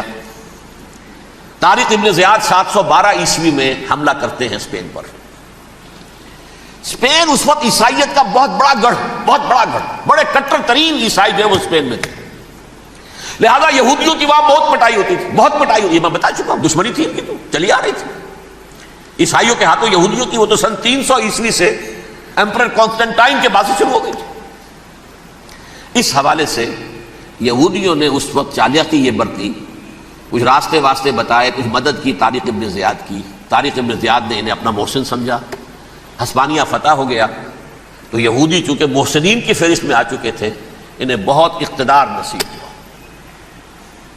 بڑی سپورٹ مسلمانوں نے دی. ان کے بڑے بڑے علماء جو ہیں اسی دور کے اندر پیدا ہوئے، بڑے بڑے تھنکرز ان کے اسی دور میں پیدا ہوئے. بن گوریون جو کہ ایک وزیر اعظم تھا اسرائیل کا، اس نے یہ لکھا ہے اپنی کتاب میں، Muslim Spain was the golden era of our diaspora. وہ ڈائسپورا جو 70 عیسوی سے شروع ہوا تھا اور 1917 عیسوی تک جاری رہا ہے، اس میں سے گولڈن ایرا ہمارا جو تھا وہ مسلم اسپین تھا. ہسپانیہ میں بیٹھ کر ہم نے عیش کیے. لیکن وہاں سے انہوں نے اور جو کچھ کیا، یہ تو داستان کے تو بہت سے گوشے ہیں، لیکن میں جس اسٹریٹ لائن میں چل رہا ہوں اس کے اعتبار سے ایک بات سمجھ لیجیے. وہاں بیٹھ کر انہوں نے اب عیسائیت کی پیٹھ میں چھرا گھونپا، پروٹیسٹنٹ مذہب پیدا کیا، تقسیم کر دیا. جیسے شیعہ سنی کی تقسیم، عبداللہ ابن سبا. رومن کیتھولک اور پروٹیسٹنٹ کی تقسیم، یہودی علماء. ہوتا کیا تھا؟ ہسپانیہ کی یونیورسٹیاں ہیں، کارڈووا میں ہے، ٹولیڈو میں ہے، گریناڈا میں ہے، غرناطہ، قرطبہ، تولیتلا، اور وہاں آتے تھے لوگ، فرانس سے چلے آ رہے ہیں نوجوان پڑھنے کے لیے، جرمنی سے چلے آ رہے ہیں، اٹلی سے چلے آ رہے ہیں، 3 ہی ملک قریب ترین پڑھتے ہیں سینٹرل جو یورپ کے ہیں۔ یہاں پر جو ہے وہ اسلام جو نور پھیلا رہا تھا اس سے بھی مستفیض ہوئے، جہالت کے جو ہے پردے ان کے وہ چھٹے، اس کے ساتھ ہی وہ یہودی وہاں ان کے اندر جو جراثیم داخل کر رہے تھے وہ اس عیسائیت کے خلاف بغاوت تھی جو اس وقت دنیا میں عیسائیت اس وقت تھی، پوپ کا راج تھا دنیا میں اس وقت، یورپ میں جو عیسائیت تھی اس میں ایک طرف بادشاہ تھے لیکن بادشاہوں کی حیثیت وہاں پر یوں سمجھ لیجئے کٹ پتلیوں کی تھی، اصل قوت پوپ کے ہاتھ میں تھی۔ اور پوپ کو انہوں نے جیسے قرآن نے کہا اتخذوا احبارهم ورهبانهم اربابا من دون اللہ، کیونکہ سینٹ پال نے شریعت موسوی ساقط کر دی تھی تو اب شریعت تھی ہی نہیں، پوپ کو اختیار تھا جس چیز کو چاہے حلال قرار دے دے، جس چیز کو چاہے حرام قرار دے دے۔ اتخذوا احبارهم ورهبانهم اربابا من دون اللہ۔ انہوں نے کہا صاحب یہ پوپ کس بلا کا نام ہے، یہ بھی انسان ہے، بات تو ٹھیک تھی نا، اصل حیثیت تو کتاب کی ہونی چاہیے نا، ڈیوائن بک، دی ریویلڈ اسکرپچر، لہذا یہ کتاب ہر شخص پڑھ سکتا ہے، کوئی پوپ کے باپ کو جو ہے کوئی اس کے لیے پروپرائٹری رائٹس تو نہیں ہے کہ صرف پوپ پڑھ سکتا ہے یا پادری پڑھ سکتے ہیں، ہم بھی پڑھ سکتے ہیں، ہم بھی سمجھ سکتے ہیں۔ یہ باتیں تھی کہ جن کو بڑھا چڑھا کر بیان کر کے اور پوپ کا اقتدار ختم کرا دیا اور توجہ مرکوز کر دی بائبل کی طرف۔ اب بائبل میں بڑا حصہ تو اولڈ ٹیسٹامنٹ کا ہے، نتیجہ کیا ہوا؟ یہود کی عظمت پروٹیسٹنٹس کے نزدیک مسلم ہو گئی، اصل قوم تو یہ ہے، وہ دشمنی بدلی کہ نہیں بدلی؟ موسیٰ کے امتی یہ ہے، تورات موسیٰ کو دی گئی، ابراہیم کی نسل یہ ہے، لہذا وہ جو دشمنی تھی، جو عداوت تھی کہ ہمارے خدا کو سوری چڑھانے والے ہیں یہ بدماش، اس کا ازالہ ہوا۔ اس پروٹیسٹنٹ مذہب کے نتیجے میں یہ میں اب آپ کو بتاتا ہوں کہ ایک نتیجہ وہ نکلا ہے جسے برٹرنڈ رسل نے بیان کیا ہے، اس کی کتاب ہے ان پریز آف آئیڈلنس، صفحہ 108۔ وہ لکھتا ہے دی Christians retaining the Judaic belief in a special revelation added to it the Roman desire for worldwide domination and the Greek taste for metaphysical subtleties. The combination produced the most fiercely persecuting religion that the world has yet known. یہ 3 چیزیں آ کر عیسائیت میں مل گئی۔ ایک تو جب یہ اولڈ ٹیسٹامنٹ جو ہے وہ ان کے ہاتھ میں آ گئی، اور اس کے میں کچھ آپ کو بتا دیتا ہوں کہ اولڈ ٹیسٹامنٹ کی تعلیمات، کیونکہ یہ اولڈ ٹیسٹامنٹ جو ہے یہ محرف تھی، اصل تورات تو گم ہو گئی تھی 587 قبل مسیح میں، جب پہلی مرتبہ ہیکل جو ہے تباہ ہوا ہے اس وقت ختم ہو گئی تھی۔ اس کے کوئی 150 سال کے بعد انہوں نے یادداشتوں سے مرتب کر کے لکھی ہے، اب اس میں ان کے اپنے خیالات، اپنے امانی، اپنی توجیحات وہ شامل ہو گئی۔ لہذا میں آپ کو حوالے دیتا ہوں، اس کتاب کے اندر مظالم کی جو تعلیم دی گئی ہے، اہل کتاب نے اپنے مظالم قتل عام کے جواز کے لیے تورات میں تبدیلیاں کی اور پیغمبروں پر دہشت ناکی اور بدترین حرام کاری کے الزامات لگائے۔ سنیے، پہلا حوالہ ہے یہ گنتی باب 31 آیات 17-18۔ اس لیے ان بچوں میں جتنے لڑکے ہیں سب کو مار ڈالو، اور جتنی عورتیں مرد کا منہ دیکھ چکی ہیں ان کو بھی قتل کر ڈالو، لیکن ان لڑکیوں کو جو مرد سے واقف نہیں اور اچھوتی ہیں اپنے لیے زندہ رکھو۔ یہ کسی اللہ کی کتاب کا یہ جملہ ہو سکتا ہے؟ کسی ریویل بک کا؟ اور سنیے، یہ ہے استثناء ڈیٹرانومی باب 20 آیت 16-18۔ پر ان قوموں کے شہروں میں جن کو خداوند تیرا خدا میراث کے طور پر تجھ کو دیتا ہے، کسی ذی نفس کو جیتا نہ بچا رکھنا، جیسا خداوند تیرے خدا نے تجھ کو حکم دیا بالکل نیست کر دینا، مرد، عورتیں، بچے، بوڑھے سب ختم۔ یہ کتاب مقدس ہے۔ اور سنیے، سیموئیل باب 27 آیت نمبر 9۔ اور داؤد نے اس سرزمین کو تباہ کر ڈالا اور عورت مرد کسی کو جیتا نہ چھوڑا۔ نمبر 4، ان سب آباد شہروں کو ماں، عورتوں اور بچوں کے بالکل نابود کر ڈالا۔ کتاب استثناء باب 3 آیت 6. یہ ہے جو کہہ رہا ہے برٹرینڈ رسل. کرسچینٹی میں آ کر یہ 3 چیزیں شامل ہو گئی. ایک تو یہ باربیرین یہ تعلیم جو ہے، اور یہ مذہب کے نام پہ تعلیم، یہ کتاب مقدس کی تعلیم. نمبر 2، رومنز کے اندر جو ایک تمنا تھی ورلڈ ڈومینیشن کی، وہ عیسائیت کے اندر آ گئی. اس لیے کہ پوری رومن امپائر جو ہے عیسائی ہو گئی، تو اسے وراثت کے اندر ورلڈ ڈومینیشن کی جو ایک تمنا تھی وہ مل گئی. اور پھر یہ کہ انہوں نے جو توہمات تھے یونانیوں کے، ان کو بھی اپنے ہاں مختلف شکلوں کے اندر جمع کر لیا. ان 3 چیزوں کا the combination produced the most fiercely persecuting religion that the world has yet known. اس کے نتیجے میں دنیا میں تاریخ انسانیت کے اندر جو بدترین خوخار ترین مذہب ہو سکتا ہے وہ شکل عیسائیت نے اختیار کی. اور اس کا مظہر عتم کیا تھا نوٹ کیجئے. صلیبی جنگیں. ایک بات ٹائم ٹیبل کے اعتبار سے نوٹ کر لیجئے گا. فرسٹ ملینیم ختم ہوا، سیکنڈ شروع ہوا. ان کے 1000 سال ختم ہوئے تو 11ویں صدی میں سیکنڈ ملینیم شروع ہوا تو پہلی صلیبی جنگیں ہوئی. لاکھوں مسلمان قتل کیے گئے. صرف یروشلم کے اندر اتنا خون بہایا ہے کہ خود ان کے ہسٹورینز لکھتے ہیں کہ جب ان صلیبیوں نے جب گھوڑوں کے ساتھ وہ چل رہے تھے گلیوں میں تو ان کے گھوڑوں کے گھٹنوں تک خون کی ندی بہ رہی تھی. جہاں سے گزرے ختم کرتے چلے گئے، آبادیاں کی آبادیاں ختم کرتے. اگرچہ اس کروسیڈ میں گیہوں کے ساتھ گھن بھی پسا، یہودی بھی بہت مارے گئے. یہ فرانس سے، جرمنی سے جب یہ کروسیڈرز آ رہے تھے 3000 میل کا سفر طے کر کے آئے تھے. سوچئے تو صحیح. اربن ثانی پوپ جو تھا آگ لگا دی تھی اس نے پورے یورپ کے اندر. شرم سے ڈوب مرو، تمہارے مقدس علاقے مسلمانوں کے ہاتھ میں. انفیڈلز، یہ کافر، یہ مرتد، یہ ملحد. مسیح جہاں پیدا ہوا، مسیح کو جہاں سولی دی گئی، وہ کہاں ہے؟ ان کے ہاتھ میں. وہ آگ لگائی ہے. 3000 میل کا فاصلہ طے کر کے یہ قومیں آئی ہیں وہاں، اور جو تباہی مچائی ہے انہوں نے. تاریخ انسانی میں ایسی بربریت کی کوئی مثال. اور یہ ان کے اپنے ہسٹورینز لکھتے ہیں. شرم کے مارے ایسے محسوس ہوتا ہے جیسے ان کی گردنیں جھکی جا رہی ہوں لکھتے ہوئے. اب آگے چلیے. یہ جو بغاوت ہوئی پوپ کے خلاف، اس میں نوٹ کیجئے تاریخی اعتبار سے سب سے پہلے بغاوت کرنے والا ملک انگلستان تھا. اس نے اپنا چرچ علیحدہ بنایا، چرچ آف انگلینڈ. پوپ سے رشتہ منقطع. The first Protestant kingdom in Europe was England. اسی سے رشتہ جوڑی west, white Anglo Saxon Protestants. ان میں اولیت کا شرف کسے حاصل ہے؟ برطانیہ شریف کو.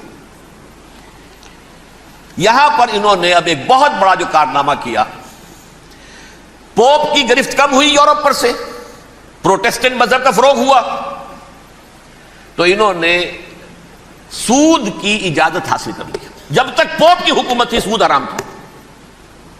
نو ٹرانزیکشن، نہ انٹرسٹ نہ یوزلی، کچھ بھی نہیں. پروٹیسٹنٹس کے ذریعے سے سود کی اجازت حاصل کر لی. اس کے بعد بڑے بڑے بینک بنا کر بیٹھ گئے. The house of Rothschilds, the house of goldsmiths. یہ عمران خان صاحب کے جو خطر جو تھے گولڈ سمتھ، یہ بینکرز، بڑی بڑی فیملیز. ان لوگوں نے کیا کیا؟ اب ریشہ دوانیاں. یورپ میں مختلف ملکوں کے درمیان جنگیں کروائیں سازشوں کے ذریعے سے. وہی کلما اوقدوا نارا للحرب، جنگ کے لیے آگ بھڑکا دینا تو ان کا پرانا مشغلہ تھا. جنگیں کرواتے تھے. پھر فرانس کے بادشاہ کو بھی قرض چاہیے اسلحہ کے لیے، انگلستان کے بادشاہ کو بھی قرض چاہیے. ہاؤس آف روتھ چائلڈز کا ایک نمائندہ وہاں بیٹھا ہے، یہاں بیٹھا ہے، اور منہ مانگے شرح پر سود کے اوپر قرض دے رہے ہیں. ان کو سب کو جو ہے ان کے سارے مالی وسائل کھینچ لیے، دولت پر قبضہ کر کے بیٹھ گئے.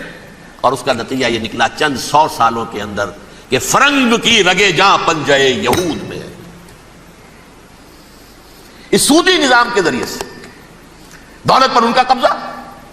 علامہ اقبال 1905 سے 1908 تک رہے تھے نا وہ. لیکن یہ کہ ان کی نگاہ تھی ایسی، گاہ میری نگاہ تیز چیر گئی دل وجود، گاہ الجھ کے رہ گئی میرے توہمات میں. اور انہوں نے دیکھا ہے کہ فرنگ کی رگے جہاں پنجائے یہود میں ہے. ابھی ہٹلر کا تو وجود بھی نہیں تھا، بعد میں ہٹلر کو محسوس ہو گیا نا واقعتاً ہمارا اصل دشمن یہ یہودی ہے جو یہاں پر بیٹھا ہوا، جو ہمارا خون چوس رہا. آخر یوں ہی تو نہیں، دماغ اس کا ایسے تو خراب نہیں ہو گیا تھا. یہ قتل عام، یہ ہولوکاسٹ کس لیے؟ اس نے پہچان لیا تھا اس لیے کہ وہ ویسٹ نہیں تھا، وائٹ اینگلو سیکسن پروٹیسٹنٹس، اصل جادو جو چلا وہ ان پر چلا، اور برطانیہ ان کا سب سے بڑا جو ہے وہ پشت پناہ، مددگار، حامی۔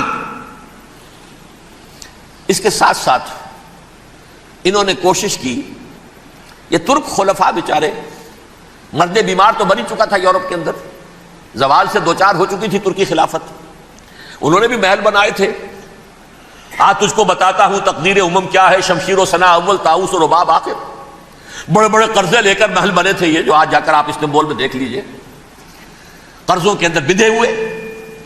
لیکن یہ کہ کم سے کم یہ ضرور کیا کہ بڑی سے بڑی رشوت انہیں یہودیوں نے پیش کی کہ کسی طرح ہمیں فلسطین میں آباد ہونے کی اجازت دے دو، لیکن this goes to their credit, انہوں نے کہا نہیں، یہ معاہدہ جو عمر نے کیا تھا رضی اللہ تعالی عنہ، اس کو میں نہیں بدل سکتا، تم جاؤ، جا کے زیارت کرو، آ جاؤ، تم وہاں آباد نہیں ہو سکتے، کیونکہ ترکی کے زیر نگی تھا نا علاقہ، سلطنت عثمانیہ میں شامل تھا، پورا ویسٹ ایشیا، پورا ایسٹ یورپ، پورا شمالی افریقہ، 3 بر اعظموں پر پھیلی ہوئی تھی سلطنت عثمانیہ اور خلافت عثمانیہ، 400 برس تک خلافت ان کے ہاں رہی ہے۔ انہوں نے نہیں مانا، نتیجہ کیا نکلا؟ انہوں نے اس خلافت کے نظام کو ختم کرنے کے لیے سازش شروع کی۔ اس سازش کا نتیجہ تھا، اس کو دیکھ کر بھانپ کر ہندوستان میں تحریک خلافت چلی ہے، دولی اماں محمد علی کی جان بیٹا خلافت پر دے دو، ساتھ ہوں تیرے شوکت علی بھی جان بیٹا خلافت پر دے دو، تحریک چلی، ابھی ختم نہیں ہوئی تھی خلافت، لیکن نظر آ گیا تھا۔ بڑا پیارا واقعہ ایک صاحب نے سنایا ہے کہ جب شیخ الہند جو ہیں اسیر تھے مالٹا میں، یہ 1915 سے 1920 تک رہے، تو وہاں جو تھا مالٹا کا جو کیمپ تھا جس میں کہ یہ اسیر تھے، اس کا کمانڈانٹ جو تھا انگریز، انہوں نے دیکھ لیا تھا یہ بہت فرشتہ خصلت انسان ہے، نورانی شکل ہے، تو وہ اچھا میل ملاپ تھا۔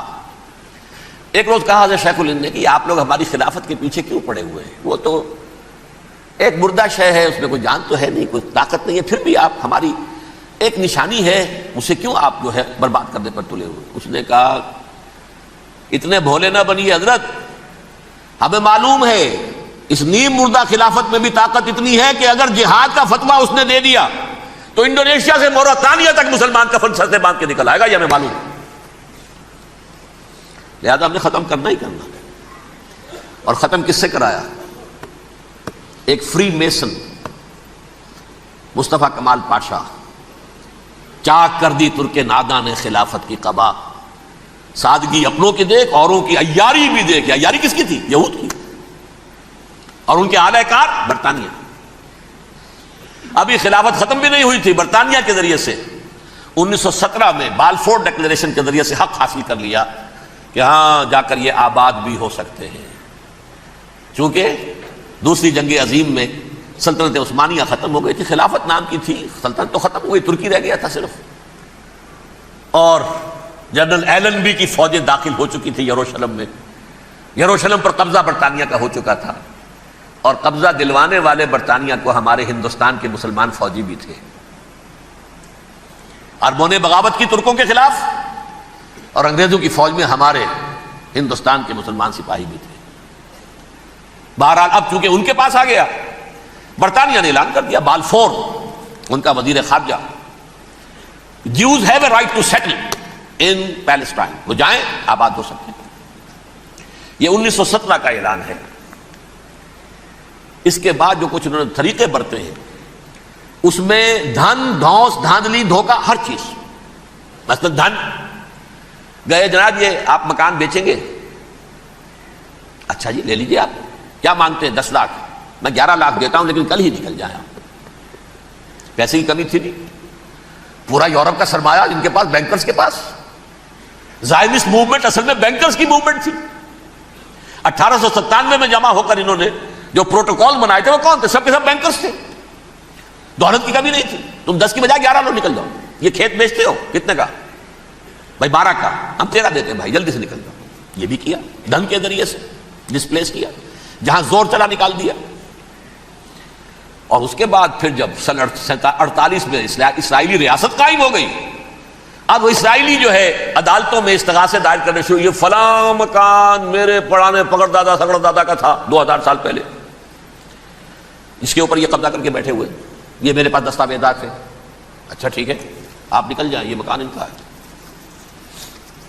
اس طریقے سے انہوں نے بے دخل کیا فلسطینیوں کو، اور خود وہاں پر قدم جما کر مضبوطی سے بیٹھ گئے۔ یہ ہے کہ جو مغربی اقوام نے کیا ہے، اس میں سیکنڈ جو ہے رول پلے کیا ہے امریکہ نے۔ ویسٹ جو ہے اس کا نمبر 2 امریکہ تھا، اب نمبر 1 امریکہ ہے۔ اب برطانیہ کی کوئی حیثیت ہی اب نہیں ہے، لیکن سب سے بڑا وکیل جو ہے وہ وہی ہے اب بھی۔ لیکن ظاہر بات ہے کہ west white Anglo Saxon Protestants کا امام اس وقت جو ہے وہ برطانیہ، یو ایس اے۔ 1948 میں یہ قائم ہوا، اور یہاں پہ نوٹ کیجئے پاکستان 47 میں قائم ہوا ہے، اور تقریباً 9 مہینے ہیں درمیان میں، اگست 47 اور مئی یا جون 48۔ اس کا کیا مطلب ہے یہ میں بعد میں بتاؤں گا۔ پہلی جنگ ہوئی 48 میں، عربوں نے بغاوت کی اور عرب جیت رہے تھے، اچانک پتہ نہیں کیوں عربوں نے جنگ بند کر دی۔ یہ بالکل یوں سمجھیے کہ پیرلل واقعات ہیں۔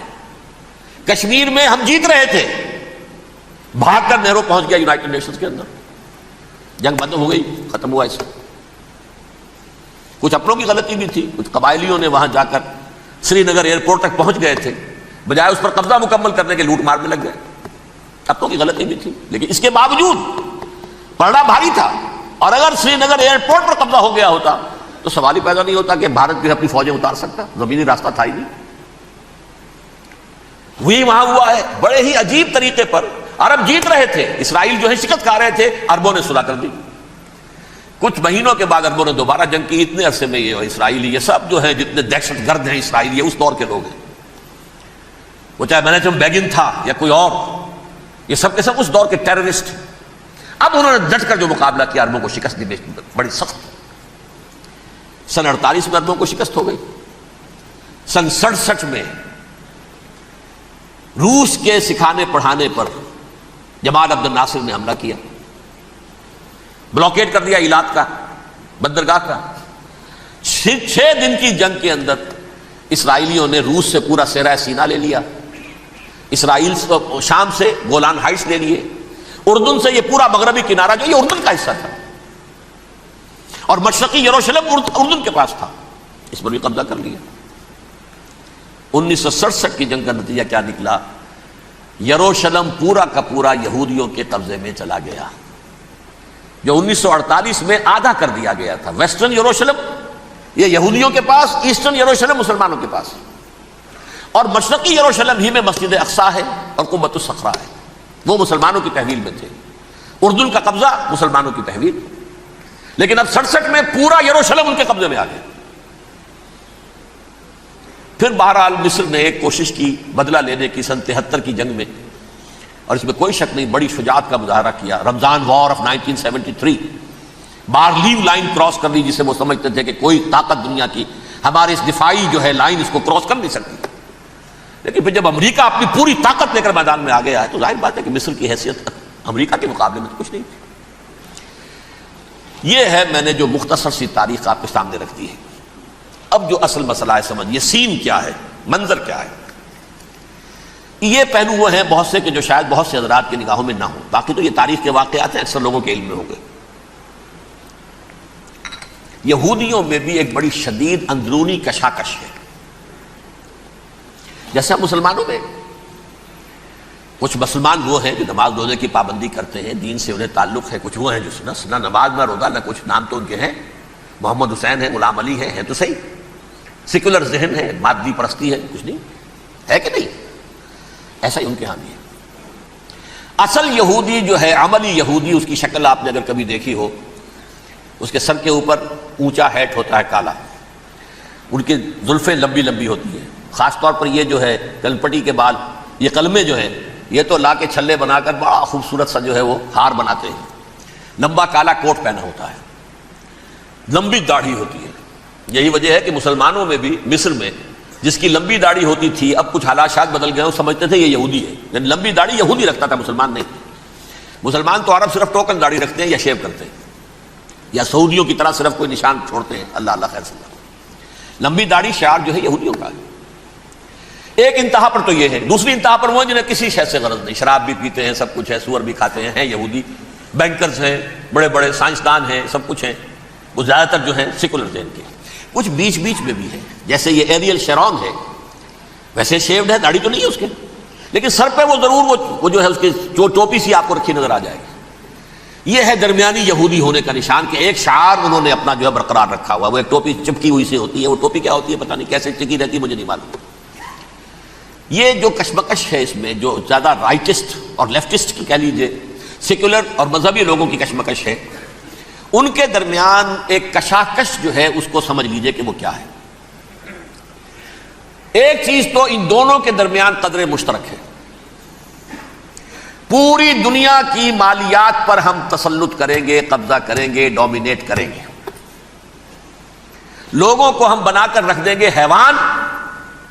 ملٹی نیشنل کمپنیاں ہوں گی، انہی کا راج ہوگا، انہی کی حکومتیں ہوں گی، انڈسٹری انہی کے ہاتھ میں ہوگی، لوگ یا مزدوروں کی حیثیت سے کام کریں گے یا تھوڑے سے مینیجرز ان میں سے بھی ہم لے کر کچھ تنخواہیں ان کو بھی دے دیں گے. باقی سود کے ذریعے سے ملائی ہم کھینچتے رہیں گے، مکھن ہمارے پاس آتا رہے گا. ورلڈ ڈومینیشن، اکنامک ڈومینیشن، یہ تو دونوں کے نزدیک متفق علیہ. سیکولر بھی چاہتے ہیں اور جو مذہبی یہودی وہ بھی چاہتے ہیں. اس کے بعد ایک اختلاف ہے. مذہبی یہودی یہ کہتا ہے ہمیں گریٹر اسرائیل بنانا ہے، اور گریٹر اسرائیل وہ سارے علاقے ہیں جو ان کی تاریخ میں اسرائیل سلطنت کا حصہ رہے. حضرت یوسف کے زمانے میں یہودی جا کر آباد ہوئے مصر میں، جو ڈیلٹا کا علاقہ ہے، زرخیز ترین علاقہ جو ہے، جوشن کا علاقہ، وہ کہتے ہیں وہ ہمارا ہے، کئی سو برس ہمارے ہیں. صحرائے سینا ہمارا ہے، اس میں کوہ طور ہے جس پہ حضرت موسیٰ کا ہم کلام ہوئے اللہ سے، تورات ملی، اس میں 40 برس تک ہم بھٹکتے پھرے ہیں. صحرائے تی ہے یہ یتیہون فی الارض 40 سنہ. پھر فلسطین تو خیر ہماری جدی پشتی جائیداد ہے، جاگیر ہے. پھر یہ عرب جو ہے یہ بھی مدینے تک ہمارا ہے، مدینے سمیت ہمارے قبیلے وہاں تھے جہاں سے نکالا مسلمانوں نے.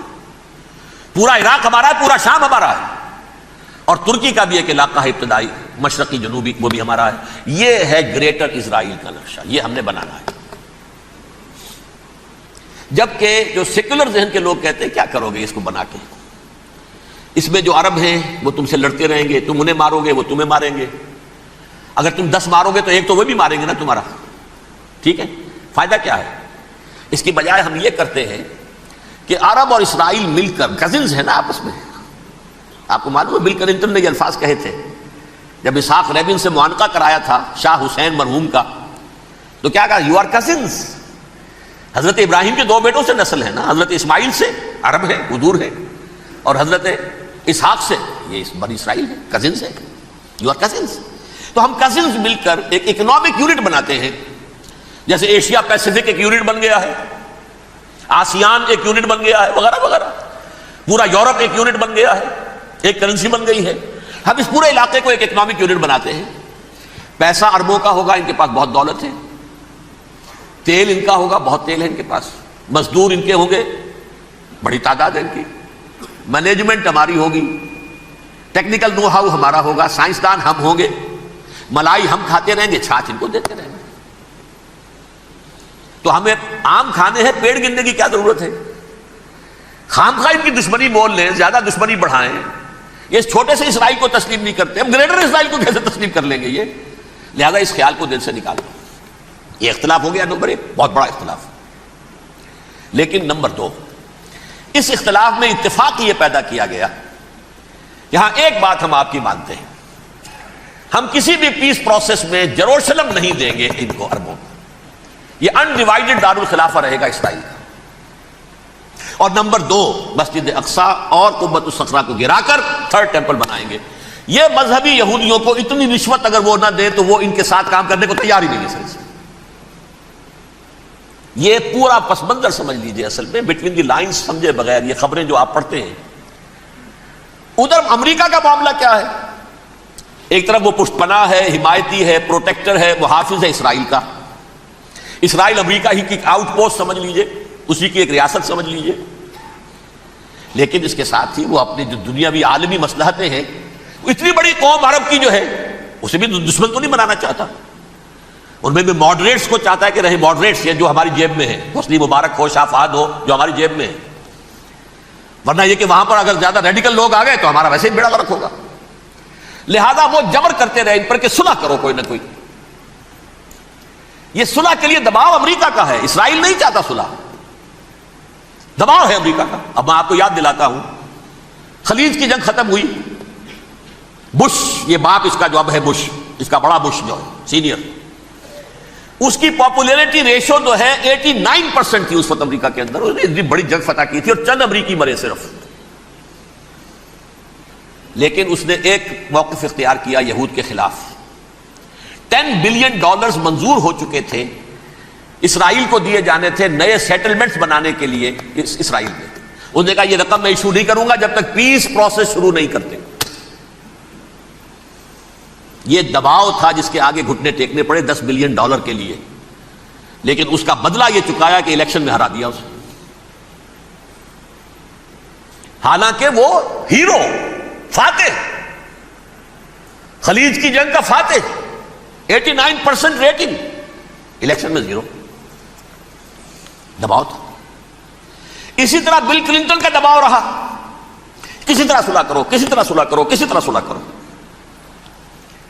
اور اس معاملے میں میں یہ تسلیم کرتا ہوں، اس معاملے میں اس نے واقعتاً ایڑی چوٹی کا دور لگایا ہے،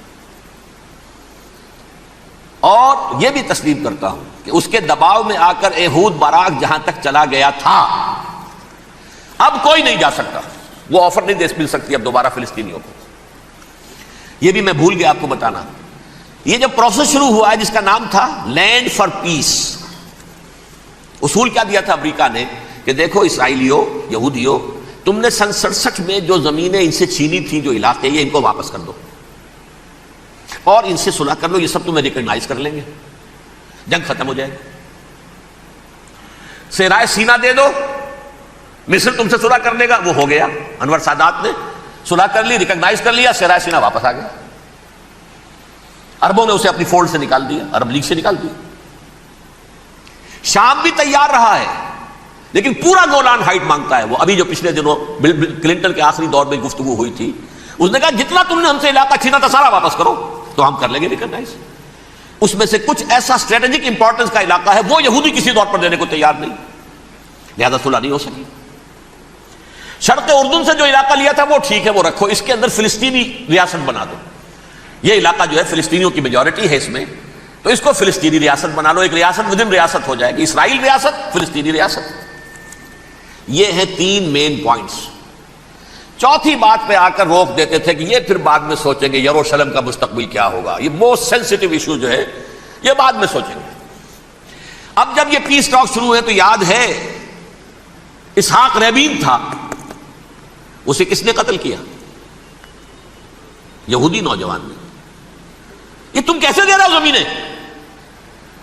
ہمیں تو اور لینی ہے، تم نے صحرائے سینا واپس کر دیا، ہمیں تو جشن کا پورا علاقہ لینا ہے، مصر کا سارا فرٹائل ایریا جو ہے وہ لینا ہے اس سے، تم گولان ہائٹس دے رہے ہو، ہمیں پورا شام لینا ہے، لہذا تم کیسے کر رہے ہو؟ لینڈ فار پیس، پیس اور نو پیس، نو لینڈ، زمین ہم واپس نہیں کریں گے، ہمیں تو اور لینی ہے۔ کس نے قتل کیا؟ یہودی نے، فلسطینی نے تو قتل نہیں کیا۔ ایہود باراک کی بات میں آپ کو بتا رہا ہوں، یہ یہاں تک چلا گیا تھا کہ اسرائیلی ریاست بھی ہم فلسطینی ریاست بھی مان لیں گے، یروشلم بھی، مشرقی یروشلم دے دیں گے، تمہارا اقتدار ہوگا اس پر۔ البتہ یہ جو احاطہ ہے جس میں جنوب میں مسجد اقصیٰ ہے اور ذرا شمال کی طرف ہے قبۃ الصخرہ، قبۃ الصخرہ آپ جانتے ہیں، جب بھی ٹیلی ویژن پر یروشلم سے کوئی خبر آ رہی ہے تو پیچھے وہ بڑا سا مینار، وہ گنبد نظر آتا ہے سنہرا، یہ وہ جگہ ہے چٹان، ٹیمپل ماؤنٹ۔ یہ پہاڑی تھی پہلے، جیسے کوہ صفا، کوہ مروہ اب کیا رہ گئی ہے، کبھی پہاڑیاں تھی، یہ کوہ صفا کے اوپر چڑھ کر حضور نے نعرہ لگایا تھا ما صباحا، اب کیا ہے وہ کوہ صفا بیچارہ، وہ تو ایک چھوٹی سی علامت ہے، کوئی پہاڑیاں سے دکھائی دیتی ہے، اس کے اوپر بھی گنبد ہے۔ اسی طرح ٹیمپل ماؤنٹ ہے وہ جہاں پر کہ ہیکل سلیمانی تھا، اور وہ گرا دیا تھا رومیوں نے، مسلمانوں نے تو نہیں گرایا، لیکن پھر حضور کو معراج وہاں سے ہوا تو عبد الملک بن مروان نے وہاں پر یہ بہت بڑا گنبد بنا دیا، یہ قبۃ الصخرہ ہے۔ وہ مسجد اقصیٰ نہیں ہے، مسجد اقصیٰ اس کے علاوہ ہے، وہ جنوبی علاقے میں ایک ریکٹینگولر احاطہ ہے بہت بڑا، جس کے جنوبی علاقے کے اندر مسجد اقصیٰ ہے، اور یہ اس کے شمالی حصے۔ ایہود باراک نے یہاں تک آفر کر دی تھی کہ مسجد اقصیٰ کو اپنے پاس رکھ لو، لیکن یہ ٹیمپل جو ہے، یہ ٹیمپل ماؤنٹ، یہ قبۃ الصخرہ نے، اس لیے کہ یہ ہماری کمٹمنٹ ہے مذہبی یہودیوں کے ساتھ کہ ہم یہاں پر جو ہے ٹیمپل بنائیں گے، 3rd ٹیمپل، ہیکل سلیمانی کی تیسری مرتبہ تعمیر یہاں ہوگی. لیکن ظاہر بات ہے فلسطینی کیسے مان لیں, مسلمان کیسے مان لیں؟ یہ ہے وہ چیز کہ جس کی وجہ سے وہ سارا معاملہ ناکام ہوا. ویسے مجھے یقین ہے کہ اگر فلسطینی مان بھی لیتے تبھی یہودی جو ہیں جس طریقے سے اسحاق ریبیون کو اس نے قتل کر دیا تھا تو یہ اس کو بھی, یہود براق کو بھی قتل کر دیتے, اور وہ کسی صورت تسلیم نہ کرتے کہ یہ یروشلم جو ہے یہ انڈیوائیڈڈ سٹی نہ رہے بلکہ ڈویژن ہو جائے اس کی, اور صرف مغربی حصہ ہمارے پاس رہ جائے اور مشرقی جو ہے عربوں کے پاس, کبھی تسلیم نہیں کرتے, مر جائیں گے. اب دیکھیے اس وقت شکل کیا ہے. میرا اندازہ یہ ہے کہ اب جو مذہبی یہودی ہیں ان کے صبر کا پیمانہ لبریز ہو گیا ہے, اور اب ایک مڈ وے آدمی اس وقت وہاں پر آ گیا ہے, ٹوپی والا. اگرچہ وہ پریکٹسنگ یہودی اس طرح کا نہیں ہے, داڑھی والا نہیں ہے, زلفوں والا نہیں ہے وہی کوٹ پینٹ والا, لیکن یہ کہ اوپر رکھتا ہے وہ ٹوپی.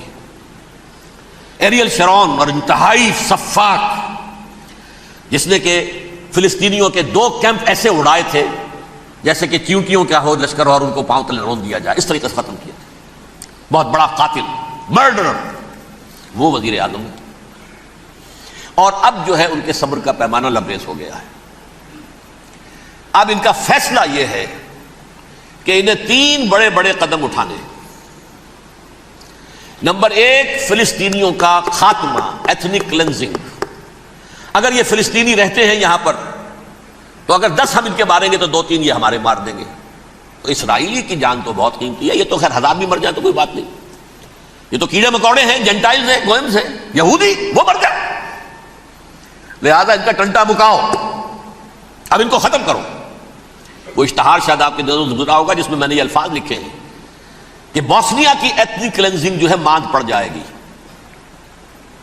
اور جو کچھ ایتھنک کلینزنگ ہوئی تھی 500 برس قبل ہسپانیہ میں, اس کا نقشہ آپ دیکھیں گے دنیا میں. اس وقت کیا ہوا تھا, عربوں کو, مسلمانوں کو یا جلا دو, قتل کر دو, یا جہازوں میں ان کو ڈمپ کر ہوئے اور لے جا کر شمالی افریقہ کے ساحل کے اوپر اتار دو اور ڈمپ کر دو. ایک بچہ بھی نہیں رہنے دیا تھا ہسپانیہ میں. 1492 میں سقوط غرناطہ ہوا ہے, اور اس کے بعد 10 سال کے اندر اندر ایک ایک بچہ مسلمانوں کا ختم کر دیا. یہ ہے فیصلہ ان کا. اب بہت بڑا قدم وہ اٹھانے پر مجبور ہے. کب تک آپ رہیں گے؟ ہمارے لوگ مارتے ہیں, 16 نوجوان ہمارے مار دیے. ناج گھر تھا, اس میں ایک چلا گیا فلسطینی, بم اپنے جسم سے باندھ کر وہاں اڑا دیا, خود بھی اڑ گیا, 16 ان کے نوجوان اڑ گئے. لہذا یہ چیز ان کے لیے ناقابل برداشت ہے. ان کے صبر کا پیمانہ اب لبریز ہو رہا ہے. نمبر 2, انہیں بہرحال اب یہ کرنا ہے کہ مسجد اقصیٰ کو گرائیں, قبۃ الصخرہ کو گرائیں اور ٹیمپل بنائیں. یہ انتفاضہ جو اب شروع ہوا 1 سال پہلے سے, یہ شیرون نے دورہ کیا تھا, مسجد اقصیٰ میں گیا تھا, اور اس نے 3rd ٹیمپل کی تعمیر کے لیے ایک پتھر جو ہے بنیاد کا پتھر رکھنے کا ارادہ ظاہر کیا تھا, جس پر فلسطینی نوجوان اٹھے, وہ اینٹیں لے کر, روڑے لے کر, اور اس وقت سے یہ سلسلہ چل رہا ہے. کتنے مارے جا چکے ہیں فلسطینی, لیکن کچھ نہ کچھ یہودی بھی مرے, اسرائیلی بھی مرے. اور جیسا کہ میں نے عرض کیا, اب ان کے صبر کا پیمانہ لبریز ہو گیا. انف از انف. اب ہم اس معاملے کو ایک دفعہ جو ہے فائنلی ختم کر دیں اور اب بنائیں گے. لہذا اب جو ہے کئی ٹن وزن کے وہ جو پتھر تیار ہو کر آگے رکھ دیے گئے ہیں کہ یہاں یہ بنیاد پڑنی ہے, اس کے اندر یہ پتھر لگے. بلکہ ایک لطیفہ بھی مجھے یاد آیا ہے, یہ کوئی 30 سال پرانی بات ہے. اس قبۃ الصخرہ کی مرمت ہوئی تھی, تو اس کے اوپر جو یہ سونے کی پتری چڑھی ہوئی ہے, یہ شاہ حسین اردن والے جو ہے, ظاہر بات ہے تھا بھی انہی کے تسلط میں, یہ انہی کی تولیت میں تھا سن 67 سے پہلے, اس زمانے کی بات میں کر رہا ہوں. تو انہوں نے پتہ نہیں 30 من تھا یا 30 ٹن تھا سونا جو ڈونیٹ کیا تھا اس کے اوپر یہ پتری چڑھانے کے لیے, جو بہت بڑا گنبد نظر آتا ہے پورے کے پورے ماحول کے اوپر چھایا ہوا. اس وقت یہودی اخباروں نے لکھا تھا بہت اچھا ہے, یہ سونا ہمارے کام آئے گا جب ہم اپنا ہیکل تعمیر کریں گے. کہاں جائے گا سونا؟ سونا یہی رہے گا نا, جب ہم گرائیں گے ہمیں وہ سونا مل جائے گا. اب وہ اس پر آ گئے, مزید دیر نہیں کر سکتے. تو آپ نوٹ کیجئے, number 1, ethnic cleansing of Palestinians in Israel. Number 2, demolition of the Aska box and the Qubbat al-Sakhra. Number 3, امریکہ کو الٹیمیٹم, تم اب اپنے ٹانگ درمیان میں مت لڑاؤ, اور اس کے لیے دھمکی, اگر تم نے ہمارے معاملے میں رکاوٹ ڈالی تمہاری اینٹ سے اینٹ بجا دیں گے. نیتن یاہو نے یہ کہا تھا میں واشنگٹن میں آگ لگا دوں گا. یہ انہوں نے امریکہ میں عظیم ترین دہشت گردی کی طرف، امریکہ غصے میں لال بھبوکا ہو کر فوراً اقدام کرے، اور ایک طرف تو اسامہ اور ان کے ساتھ طالبان کا ٹنٹا بکا دے،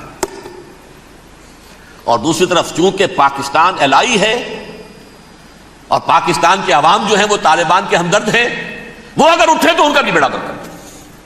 ایک تیر سے دو شکار تو ادھر ہو جائیں، جو مستقبل میں انہیں خطرہ ہے. 1967 کی جنگ کے بعد جبکہ انہوں نے فتح کا جشن منایا تھا یہودیوں نے، تو انہوں نے پیرس میں جو ایک جشن منایا ہے وہاں بن گوریون کی تقریر یہ تھی ہمیں کسی عرب ملک سے کوئی خطرہ نہیں، کوئی اندیشہ نہیں، ہمیں اندیشہ اگر ہے تو صرف پاکستان سے. یہ ہے وہ بات جو میں نے کہی تھی. نکتہ کیا ہے؟ یہ سائملٹینیسلی کیوں وجود میں آئے ہیں یہ دو ملک؟ مشیت ایس ڈی میں پاکستان کا رول یہ ہے. حدیث میں آتا ہے ما انزل اللہ من دائن الا انزل له دواء، اللہ نے کوئی بیماری ایسی نہیں اتاری جس کا کہ توڑ اور دوا پیدا نہ کیے. اسرائیل کا توڑ پہلے پیدا کیا. جیسے بچے کی ولادت بعد میں ہوتی ہے، ماں کی چھاتیوں میں دودھ پہلے پیدا ہو جاتا ہے. یہ اللہ کی فطرت ہے، اللہ کا طریقہ ہے. خطرہ انہیں ہے تو ہم سے ہے. اگر کوئی خطر مجھ کو تو اس امت سے ہے، اس کی خاکستر میں ہے اب تک شرار آرزو. یہاں کے عوام، حکومت تو ٹھیک ہے ہماری جیب میں آ گئی، عوام کے اندر ہے، یہ بھڑک سکتی ہے چنگاری. یہی وجہ ہے بار بار ان کا کہ ہم زیادہ دباؤ نہیں ڈالنا چاہتے پاکستان پر. ہمارا بہت بڑا الائی ہے، ہم بہت پیسے بھی دے دیں گے، یہ بھی کر دیں گے، وہ بھی کر دیں گے، لیکن ہم زیادہ دباؤ نہیں ڈالنا چاہتے، ڈی اسٹیبلائز نہ ہو جائے، یہاں کے عوام کہیں کھڑے نہ ہو جائے. لہذا حملہ یہاں سے نہیں، وہ ازبکستان سے کرانے کی باتیں ہو رہی ہیں.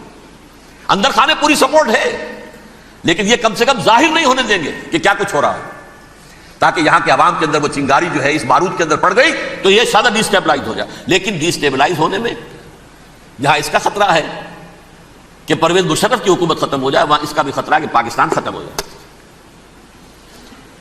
ڈی اسٹیبلائز ہونے کا مطلب کیا ہے؟ بھارت کو واک اوور دے سکتے، جاؤ اب گھس جاؤ، پولیس ایکشن کرو، یہاں اب امن نہیں رہا ہے، ہم امن قائم کرنے آ جائیں. یا یونائٹڈ نیشنز کی فوجیں KFOR آ جائے یہاں پر امن قائم کرنے کے لیے، اور ہماری جو ایٹمی صلاحیت ہے وہ تو ویسے ہی برباد ہو جائے. ایک چیز تو ان کے پیش نظر یہ تھی، اس میں تو اللہ تعالیٰ نے کچھ تھوڑی سی عافیت پیدا کر دی ہے. ان کا خیال تھا کہ غصے میں آگ بھبوکا ہو کر امریکہ جو ہے بھوکے شیر کی طرح ٹوٹ پڑے گا بس. لیکن وہاں وہ اپنے باپ کی طرح کولیشن بنانے کی فکر ہو گئی اسے. کولیشن بنتے بنتے تو وقت لگتا ہے، بستی بسنا کھیل نہیں، بستے بستے بستی ہے. دل کا اجڑنا سہل صحیح، بسنا سہل نہیں ظالم، بستی بسنا کھیل نہیں، بستے بستے بستی. کولیشن بناتے بناتے نیٹو بھی پھدکنے لگا تھا کہ ہمارے پاس انہوں نے کچھ ثبوت دیے ہی نہیں ابھی تک. کوئی کسی نے کچھ اور کہا، سعودی عرب نے بھی کہہ دیا ہمارے اڈوں سے آپ جہاز اڑا کر حملہ نہیں کریں گے وغیرہ وغیرہ. اس چکر میں ایک تو وقت نکل گیا، اور دوسرے فوراً ہی ان پر آیا ہو گیا یہ تو ہمارے ساتھ کیا ہی اسرائیل نے ہے.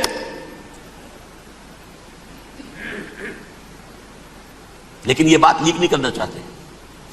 میں نے خود سنا اور بھی بہت لوگوں سے کہا کہ یہ باقاعدہ اسٹیٹ ڈپارٹمنٹ کی طرف سے ٹی وی پر، CNN پر، BBC پر یہ اعلان آیا کہ یہ جو انویسٹیگیشنز ہو رہی ہیں اس حادثے کی تحقیقات کی، اس کی معلومات لیک کیوں ہو رہی ہے؟ لیک نہیں ہونی چاہیے. کیوں؟ اسامہ کے خلاف اگر کوئی ثبوت ہے لیک ہو جائے 1000 مرتبہ، کس کو نقصان ہے؟ یہ کون سا تھا، کون سا لیکیج ہے جسے روکنا مقصود ہے؟ وہ تو ہمارا متمنا ہے، ہمارا بیٹا ہے، وہ کر رہا ہے. اس گھر کو آگ لگ گئی گھر کے چراغ سے. But they have given a message to the United States of America, ہمارے راستے میں اب مت آنا، ہم پر دباؤ نہ ڈالنا. Don't appease the Arabs at our expense. یہ الفاظ ہیں شیرون کے. ان کی خوشامد، ان کو خوش کرنا، ان کو پسند کرنا، ان کو راضی کرنا ہماری کوشش پر. جیسے سلوواکیہ کے اوپر قبضہ جو ہے جرمنی کا ہٹلر کا تسلیم کر کے تم نے اس کو بڑھاوا دے دیا تھا اس وقت، ایسے ہی تم چاہتے ہو ہمیں بھی سلوواکیہ بنا دینا، ہم نہیں بنے گے. یہ ہے اصل میں صورتحال. جیسا کہ میں نے عرض کیا افغانستان پر اب یہ جیسے کھسیانی بلی ہوتی ہے کھمبا نوشتی، کریں گے تو صحیح حملہ. اس جگہ اتنی تیاری پوری دنیا کے اندر کر کے کچھ نہ کچھ تو کریں گے، کچھ نہ کچھ تو کارکردگی دکھائیں گے. اصل میں وہ زور شور اب ان میں نہیں ہے افغانستان کے بارے میں، بلکہ تاریخ میں ایک مرتبہ پھر وہی بات ہو گئی ہے. کلما اوقدوا نارا للحرب اطفاها اللہ. اللہ تعالیٰ نے کم سے کم اس کی تندی کو کم کر دیا، اس آگ کی بھڑک اور تندی جو ہے انشاءاللہ کم ہو جائے. البتہ افغانستان میں کیا ہوگا یہ میں نہیں کہہ سکتا. ان ادری قریب بعید ما توعدون، جیسے کہ قرآن مجید میں حضور سے کہلوایا گیا، میں یہ نہیں جانتا جس چیز کا وعدہ تم سے کیا جا رہا ہے وہ قریب ہے یا دور ہے، میں نہیں جانتا. وَإِنْ أَدْرِي لَعَلَّهُ فِتْنَةٌ لَكُمْ وَمَتَاعٌ إِلَىٰ حِينٍ، میں نہیں جانتا، ہو سکتا ہے ابھی اللہ تعالیٰ تمہیں کوئی مہلت دے اور کچھ وقت کے لیے تمہاری رسی دراز کر دے اور ابھی عذاب کو ٹال دے.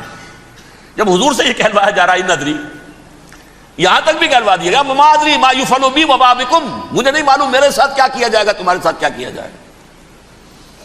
تو بہرحال کون دعوے سے کہہ سکتا ہے کہ یہ ہوگا؟ تباہی بھی آ سکتی ہے، کوئی بڑا سیٹ بیک بھی آ سکتا ہے، اپس اینڈ ڈاؤنز ہوتے ہیں. احیاء اسلام کا پروسیس چل رہا ہے، لیکن احیاء پروسیس میں حضور کے زمانے میں بھی غزوہ بدر میں ایک دفعہ گراف جو ہے چلا گیا تھا آسمان پر، تو غزوہ احد میں وہ بہت نیچے بھی تو آ گیا تھا نا.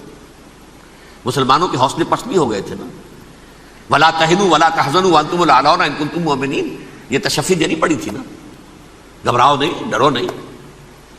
إِن يَمْسَسْكُمْ قَرْحٌ فَقَدْ مَسَّ الْقَوْمَ قَرْحٌ مِثْلُهُ، اگر تمہیں کوئی چرکا لگا ہے تو تمہارے دشمنوں کو اس سے بڑا چرکا لگ چکا ہے 1 سال پہلے. انہوں تو ہمت نہیں چھوڑی، 1 سال کے بعد دوبارہ ہو گئے حملہ آور تم پر، تم کیوں دل چھوڑتے ہو؟ تو کوئی سیٹ بیک آ سکتا ہے، اور یہ بھی ہو سکتا ہے، اور اللہ کرے کہ ہو جائے، کوئی واقعہ فیل بھی پیدا ہو سکتا ہے دوبارہ. اللہ تعالیٰ چڑیوں کے ذریعے سے اور ان کی چونچوں اور ان کے پنجوں کی کنکریوں کے ذریعے سے ہاتھی والوں کو برباد کر سکتا ہے. الم تر کیف فعل ربک باصحاب الفیل الم یجعل کیدہم فی تضلیل وارسل علیہم طیرا ابابیل ترمیہم بحجارۃ من سجیل فجعلہم کعصف مأکول. کھایا ہوا بھوسا جگالی کر کے جب نکلتا ہے جیسے ہوتے ہیں، ایسا پورا لشکر کر دیا گیا. اللہ تعالیٰ کر سکتا ہے، کوئی مشکل نہیں. هو علی کل شیء قدیر، اسے ہر شے کی قدرت حاصل ہے. لیکن اصل بات جو ہے میں آپ کو بتانا چاہتا ہوں، یہ ہے سائیڈ ایشو. اصل ایشو ہے فلسطین کا جو شروع ہونے والا ہے. بھٹی دہکے گی وہاں. ظاہر بات ہے کہ اگر کوئی بہت بڑا اقدام ہو جاتا ہے فلسطینیوں کے خلاف، اور اگر واقعتاً مسجد اقصیٰ اور قبۃ الصخرہ گرا دیے جاتے ہیں، جو طوفان اٹھے گا عالم عرب میں، یہ حسنی مبارک ہو یا شاہ خالد ہو یا کوئی اور، یہ نہیں روک سکتے اس طوفان کو. نوجوان خون اٹھے گا، غیرت اور جو بھی حمیت ہے. مسلمان ان پڑھ سے ان پڑھ اور بالکل بے دین، وہ بھی مسجد کی حرمت پر کٹ مرنے کو تیار ہو جاتا ہے. مسجد تو بنا دی شب بھر میں ایمان کی حرارت والوں نے، من اپنا پرانا پاپی ہے، برسوں میں نماز ہی بننا سکا. وہ چاہے کانپور کی مسجد تھی مسلمانوں نے جانے دی ہے، چاہے وہ شہید گنج کی مسجد تھی مسلمانوں نے جانے دی ہے، چاہے نماز نہ پڑھتے ہو. لیکن یہ جو حرمت اور یہ جو حمیت اور یہ غیرت ہے، اس سے جو طوفان اٹھے گا یہ ہوگا اس ملحمۃ العظمیٰ، اس کی طرف پیش رفت ہو رہی.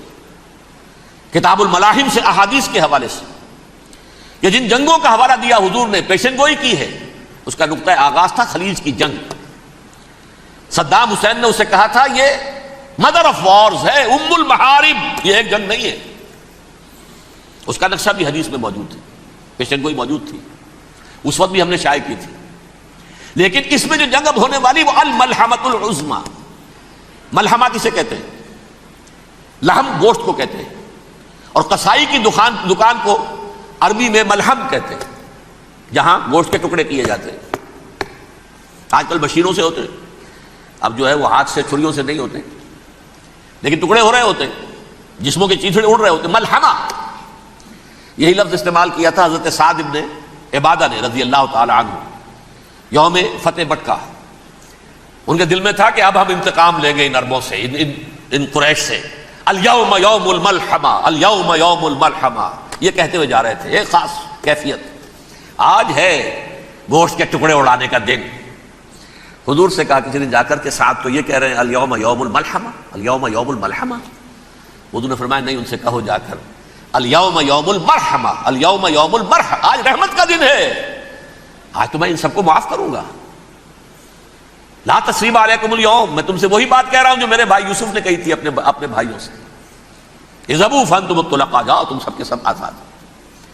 وہ ملحمہ ہے جس کو کہ حضور نے حضرت معاذ بن جبل رضی اللہ تعالیٰ عنہ، اس کی روایت ہے، اس میں سے جو ابو داؤد میں روایت آئی ہے اس میں الملحمۃ العظمیٰ، عظمیٰ مؤنث ہے اعظم کا. آپ کہتے ہیں جنگ عظیم اول، جنگ عظیم دوم.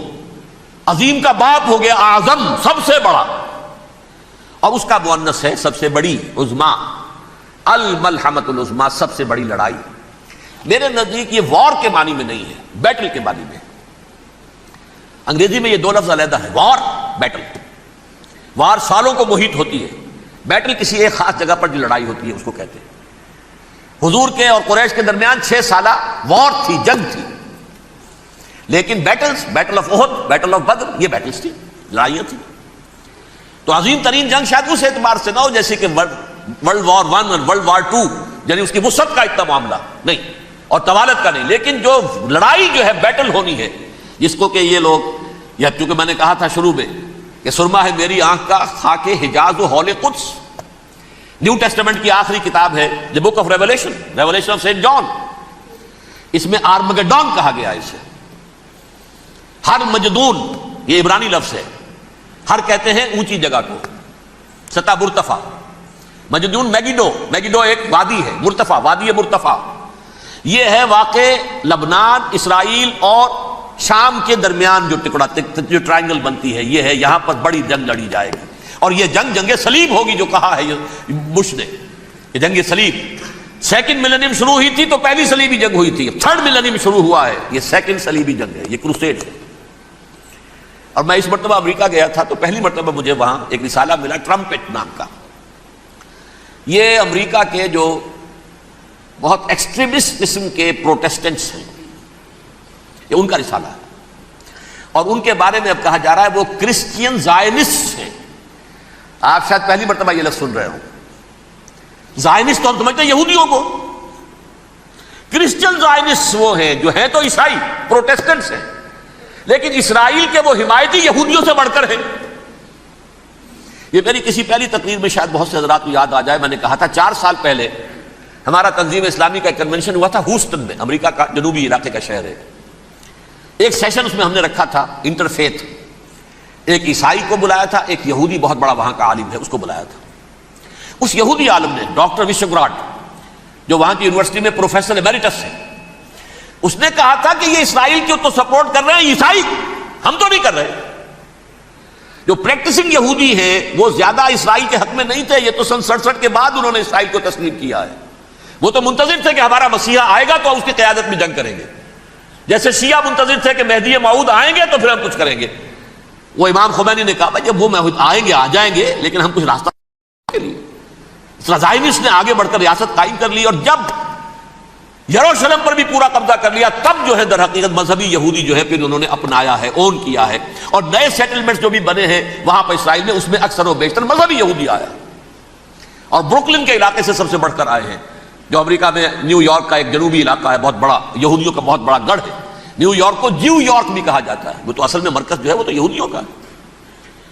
اس حوالے سے وہاں پر جو کرسچن زائنسٹ کہلاتے ہیں وہ اسرائیل کے یہودیوں سے بھی بڑھ کر کہیں سپورٹر ہیں۔ بہرحال اس دوسری صلیبی جنگ کا معاملہ جو میں کہہ رہا تھا، ٹرمپٹ نامی رسالہ، اس کا ایک مضمون ہے دی لاسٹ کروسیڈ۔ اب یہ آخری کروسیڈ ہے جو شروع ہونے والا ہے۔ میں تو حیران ہوں کس قدر کھل کے وہ باتیں کرتے ہیں۔ رومن کیتھولکس کو وہ کہتے ہیں کہ یہ شیطان ہے، یہ پوپ شیطان ہے، یہ یورپ کو اس نے جمع کیا ہے کرسچینٹی کی بنیاد پر، اور اس میں زیادہ تر کیتھولکس ہیں۔ آپ کو معلوم ہے برطانیہ بڑی مشکل سے شامل ہوا ان کے ساتھ، اس لیے کہ وہ پروٹیسٹنٹ کا سردار تھا، ابھی پوری طرح نہیں ہے۔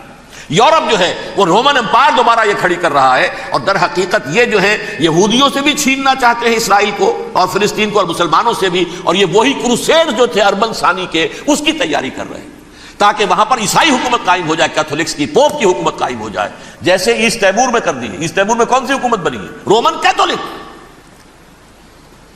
رومن کیتھولک اسرائیل میں بنے، تاکہ یہ سارے مقامات مقدسہ جہاں اسرائیل پیدا ہوئے، بیت حضرت مسیح پیدا ہوئے، بیت الحم کہاں ہے؟ وہی ہے کہ نہیں؟ جہاں سے ریزریکشن ہوا ان کے خیال میں وہ کہاں ہے؟ وہیں پر ہے کہ نہیں؟ بڑے بڑے گرجے ان کے وہی ہیں۔ تو اس اعتبار سے ان کا کہنا یہ ہے یہ لاسٹ کروسیڈ کی تیاری ہو رہی ہے، یہ کیفور، اور ان کا کہنا یہ ہے کہ یہ پوری طاقت نیٹو کی جو ہے، یہ پہلے جرمنی سے لائی گئی بوسنیا، انہوں نے خود وہاں جنگ کروائی، انہوں نے خود وہاں پر ایتھنک کلینسنگ کروائی، پھر خود مصالحت کے لیے آ گئے، پھر کوسوو میں انہوں نے خود آگ بھڑکائی۔ یہ میں نہیں کہہ رہا، یہ وہ ٹرمپٹ رسالہ امریکہ سے چھپنے والا پروٹیسٹنٹس کا رسالہ ہے جو یہ کہہ رہا ہے. پھر انہوں نے کوسوو کے اندر کروایا اور پھر وہ وہاں پر پیس فورس کی حیثیت سے آ گئے. اب وہ میسیڈونیا میں کروا رہے ہیں اور وہاں داخل ہو گئے ہیں. اگلا قدم ان کا سائپرس ہوگا. سائپرس میں ترکوں کو اور وہ گریکس کو لڑائیں گے اور وہاں آ جائیں گے. وہاں سے ایک چھلانگ لگائیں گے اور یہ فلسطین میں پہنچیں گے. اور یہ وہاں پر ایک رومن امپائر، اپنی پرانی رومن امپائر کی طرح کی رومن کیتھولک ریاست قائم کرنا چاہتے ہیں. تو وہاں امریکہ کے عیسائیوں میں بھی کوئی ایک طبقہ نہیں ہے. کیتھولکس بھی ہے، کیتھولکس زیادہ نہیں ہے ہمدرد، لیکن اب تابع ہو چکے ہیں. اسحاق ریبین نے جب یہ پیس ٹاک شروع ہوئی تھی، آپ کو یاد ہوگا شاید، کہ جب وہ آیا تھا واشنگٹن سے واپس فلسطین اسرائیل، تو پہلے روم میں رکا for an audience with the Pope. اور پوپ کو اس نے ایک مرتبان سا پیش کیا تھا، حضرت سلیمان علیہ السلام کے زمانے کا مرتبان، اور کہا تھا دیکھیے 3000 برس تک ہم نے اس کی حفاظت کی ہے، اب یہ میں آپ کے حوالے کر رہا ہوں. اس کے بعد سے پوپ جو ہے بالکل رام ہو گیا اور وہ عیسائیوں کے ساتھ اور یہودیوں کے ساتھ ان کا پورا معاہدہ ہو. اب پورا عیسائی ورلڈ جو ہے ویسے مجموعی یہودیوں کے شکنجے میں ہے. البتہ ان کے اندر بھی جھگڑے ہیں. جو وہاں پر وائٹ کرسچن ملیشیاز ہیں وہ ایکسٹریمسٹ ہیں کیتھولکس. ان کے نزدیک دشمن نمبر 1 یہودی، دشمن نمبر 2 مسلمان، دشمن نمبر 3 جو یورپ میں کالے ہیں، ایفرو امریکن، چاہے وہ عیسائی ہو گئے ہوں، کوئی بھی ہو. یہ 3 دشمن ہیں جن سے انہوں نے کلینز کرنا ہے، صاف کرنا ہے ان کے خیال کے مطابق امریکہ کی سوسائٹی کو. اولاً یہود، پھر مسلمان، اور پھر یہ جو کالے ہیں. لیکن دوسری طرف پروٹیسٹنٹس کے اندر ایکسٹریمسٹ وہ ہیں جنہیں کہا جا رہا ہے یہ کرسچین زائنسٹ ہیں، یہ اسرائیل سے بڑھ کر سپورٹرز ہیں. بہرحال یہ اب جنگ ہوگی، اس کا نتیجہ کیا نکلے گا یہ تو اللہ ہی جانتا ہے. اب میں آخری بات کی طرف آ رہا ہوں. آخری نتیجہ تو جو بھی کچھ اپس اینڈ ڈاؤنز آئیں گے، تلک الایام نداولها بین الناس. آخری نتیجہ ڈراپ سین وہ یہ ہوگا کہ اللہ کے دین کا بول بالا ہوگا اور پوری دنیا پر محمد کے لائے ہوئے دین صلی اللہ علیہ وسلم کی حکومت قائم ہوگی. وہ گویا قیامت کی تمہید ہوگی، اس کے بعد بس قیامت آئے گی. کیونکہ مقصد کائنات، تخلیق کائنات پورا ہو جائے گا. پوری مخلوقات کے اندر مقصد تخلیق، کلائمیکس آف کریشن محمد الرسول اللہ صلی اللہ علیہ وسلم. دین کی تکمیل محمد الرسول اللہ صلی اللہ علیہ وسلم. اور اس خلافت عرضی کے لیے جو حضرت آدم کو خلافت دی گئی تھی، جب اس میں وہ خلافت پوری دنیا پر قائم ہو جائے گی، اس کا مقصد پورا ہو جائے گا. And that will be the beginning of the end. اس کے بعد قیامت ہے. آخری نتیجہ تو یہ نکلنا ہے. اس سے پہلے سزائیں ہمیں بھی مل رہی ہیں. اور یہاں میں کانٹے کی بات جو چھوڑ گیا تھا اس کو بیان کر دوں. اللہ نے اس مغضوب علیہم قوم کو، اس ملعون قوم کو کیوں اب تک چھوٹ دیے رکھی؟ میں بتا چکا ہوں یہ بڑے عذاب کے مستحق ہو چکے تھے حضرت عیسیٰ علیہ السلام کے زمانے میں. چھوٹ دی ہے، ابھی تک ہے. بلکہ ایک مرتبہ ابھارا ہے. 1900 برس کے بعد ابھرے ہیں یہ. بالفور ڈیکلریشن 1917، سن 70 عیسوی کے بعد، تقریباً 1900 برس، 1850 برس تو ہے کم سے کم. پھر creation of Israel 1948، 1967 extension of Israel, یروشلم پر قبضہ. یہ سارا جو ہے کیوں ہے؟ اللہ تعالیٰ اس خیر امت محمد صلی اللہ علیہ وسلم، اس کے بہترین حصے کو سزا ان ملعونوں کے ہاتھوں دے رہا ہے. کیوں؟ جو جرم انہوں نے کیا تھا وہی ہم نے کیا. انہوں نے اللہ کی کتاب کو پیٹھ کے پیچھے پھینکا. نبذ فریق من الذین اوتوا الکتاب کتاب اللہ وراء ظہورہم. ہم نے اپنی پیٹھوں کے پیچھے پھینکا کہ نہیں؟ کولونیل رول سے آزاد ہوئے، کہیں اسلامی قانون نافذ کیا، کہیں اسلامی نظام قائم کیا. تو جو جرم ان کا تھا وہی ہمارا ہے. اور ہم خیر امت ہیں، اور ہمارے میں سے خیر ترین عرب ہیں. ان پر اللہ کا فضل، ان کی مادری زبان میں اللہ کی کتاب موجود ہے. پھر انہوں نے اللہ کے دین کو پیٹھ دکھائی. جو ملک آزاد ہوا کولونیل رول سے، یا اس نے قبلہ کر لیا اپنا ماسکو کی طرف، یا کر لیا واشنگٹن کی طرف. کسی نے مکے کو قبلہ بنایا. یہ بدترین سزا ہے. ویل للعرب من شر قد اقترب. اور ترمذی شریف میں تو یہاں تک روایت ہے من اقتراب الساعۃ ہلاک العرب، قیامت کے قرب کی ایک نشانی یہ بھی ہوگی کہ عرب ہلاک ہو جائیں. ایک حدیث میں الفاظ آتے ہیں کہ حضور نے جب کہا یہ ہوگا یہ ہوگا یہ ہوگا یہ بربادی آئے گی، تو کسی زوجہ محترمہ نام میں بھول رہا ہوں، انہوں نے پوچھا کہ عرب اس دن کہاں ہوں گے؟ فرمایا العرب یومئذ قلیل، بہت کم ہوں گے. آخری خاتمہ ہونا ہے یہود کا حضرت مسیح علیہ السلام کے ہاتھوں. وہ عذاب جو 2000 برس تک ان سے ٹلا رہا وہ آئے گا، اور ان کے رسول ہی کے ہاتھوں آئے گا. لیکن اس سے پہلے مسلمانوں پر یہ عذاب آ رہا ہے، ہولوکاسٹ کے درجے کا عذاب آئے گا، آ رہا ہے. البتہ ہم پاکستانی اس میں یوں سمجھ لیجئے کہ وہ تو خبریں موجود ہیں احادیث میں، وہاں تو جو ہونا ہے ہونا ہے. اتنے انسان مریں گے، اتنے انسان مریں گے کہ ایک پرندہ جو ہے اڑتا چلا جائے گا، وہ نہیں چاہے گا کہ نیچے اترے تو کسی لاش پر اترے، اسے جگہ نہیں ملے گی زمین خالی کہ کہیں اتر سکے، تھک ہار کر گرے گا، مرے گا تو بھی لاش کے اوپر گرے گا. یہ الفاظ ہیں حضور صلی اللہ علیہ وسلم. الملحمۃ العظمیٰ الملحمۃ الکبریٰ، یہ لاسٹ کروسیڈ. ٹرمپٹ اخبار نے، میں اس کا فوٹو اسٹیٹ بھی کبھی آپ کو دکھا دوں، ویسے میرے ساتھ ہے وہ رسالہ ٹرمپٹ، دی لاسٹ کروسیڈ، اس کی تیاری ہو رہی ہے. وہ الملحمۃ العظمیٰ اور ملحمۃ الکبریٰ جو ہے وہ آنے والی ہے. ابن ماجہ میں اس کبریٰ کہا ہے، اکبر کا مؤنث کبریٰ. ملحمہ کبریٰ سب سے بڑی جنگ، اور ملحمہ عظمیٰ سب سے عظیم جنگ. یہ ہوگی اور بہت جلد ہوگی. اب آخری بات یہ عرض کر رہا ہوں، کریں کیا؟ کچھ کریں بھی کہ نہیں؟ پہلا کام تو یہ ہے کہ اصل زندگی آخرت کی زندگی ہے. دنیا میں تباہی بربادی آ بھی جائے، آخرت بچ جائے. پہلا کام یہ ہے کہ ہر شخص توبہ کرے، لیکن توبہ توبۃ نصوح، توبہ کی تسبیح نہیں، آیہ کریمہ کا ختم نہیں، لاکھ مرتبہ لا الہ الا انت سبحانک انی کنت، اس سے کچھ نہیں ہوتا. توبہ یہ ہے اپنی معاش کے اندر جھانکیے، اپنی معاشرت میں جھانکیے، جہاں جہاں اسلام کے خلاف کچھ نظر آئے پھینک دیجیے، نکال کر کاٹ دیجیے. بے پردگی ہے نکالیے. آپ کی کمائی میں کوئی حرام کا عنصر ہے ختم کیجیے، توبہ کیجیے، ابھی کیجیے. عملی توبہ. فرائض کی ادائیگی میں کوتاہی ہو رہی ہے، ابھی شروع کیجیے. اللہ کے دین کے غلبے کے لیے جد و جہد. ان صلاتی و نسکی و محیایا و مماتی للہ رب العالمین لا شریک لہ وبذالک امرت وانا اول المسلمین. بڑی ہے. اگر میرے اور آپ کے کیے کچھ نہ ہوا تب بھی کم سے کم میری اور آپ کی آخرت تو بچ جائے گی، عاقبت تو بن جائے گی. اخروی عذاب، سب سے بڑا عذاب، دائمی عذاب، اس سے ہم بچ جائیں. دوسرا کام ہے اجتماعی توبہ. اجتماعی توبہ کیسے ہوگی؟ یہ سلطنت خداداد پاکستان جو اللہ نے عطا کی تھی، اس میں اسلام کا نظام قائم اور اسلام کی شریعت نافذ کی جائے. اس کے لیے جد و جہد تن من دھن کے ساتھ لگ جانا، منظم جماعت بنا کر. اول تو تمام جماعتیں ایک متحدہ محاذ بنائیں اور آ جائیں میدان کے اندر. وہ صرف طالبان کی حمایت نہیں، اس ملک میں اللہ کے دین کو قائم کرنے کے لیے مثبت مقصد سامنے رکھیں.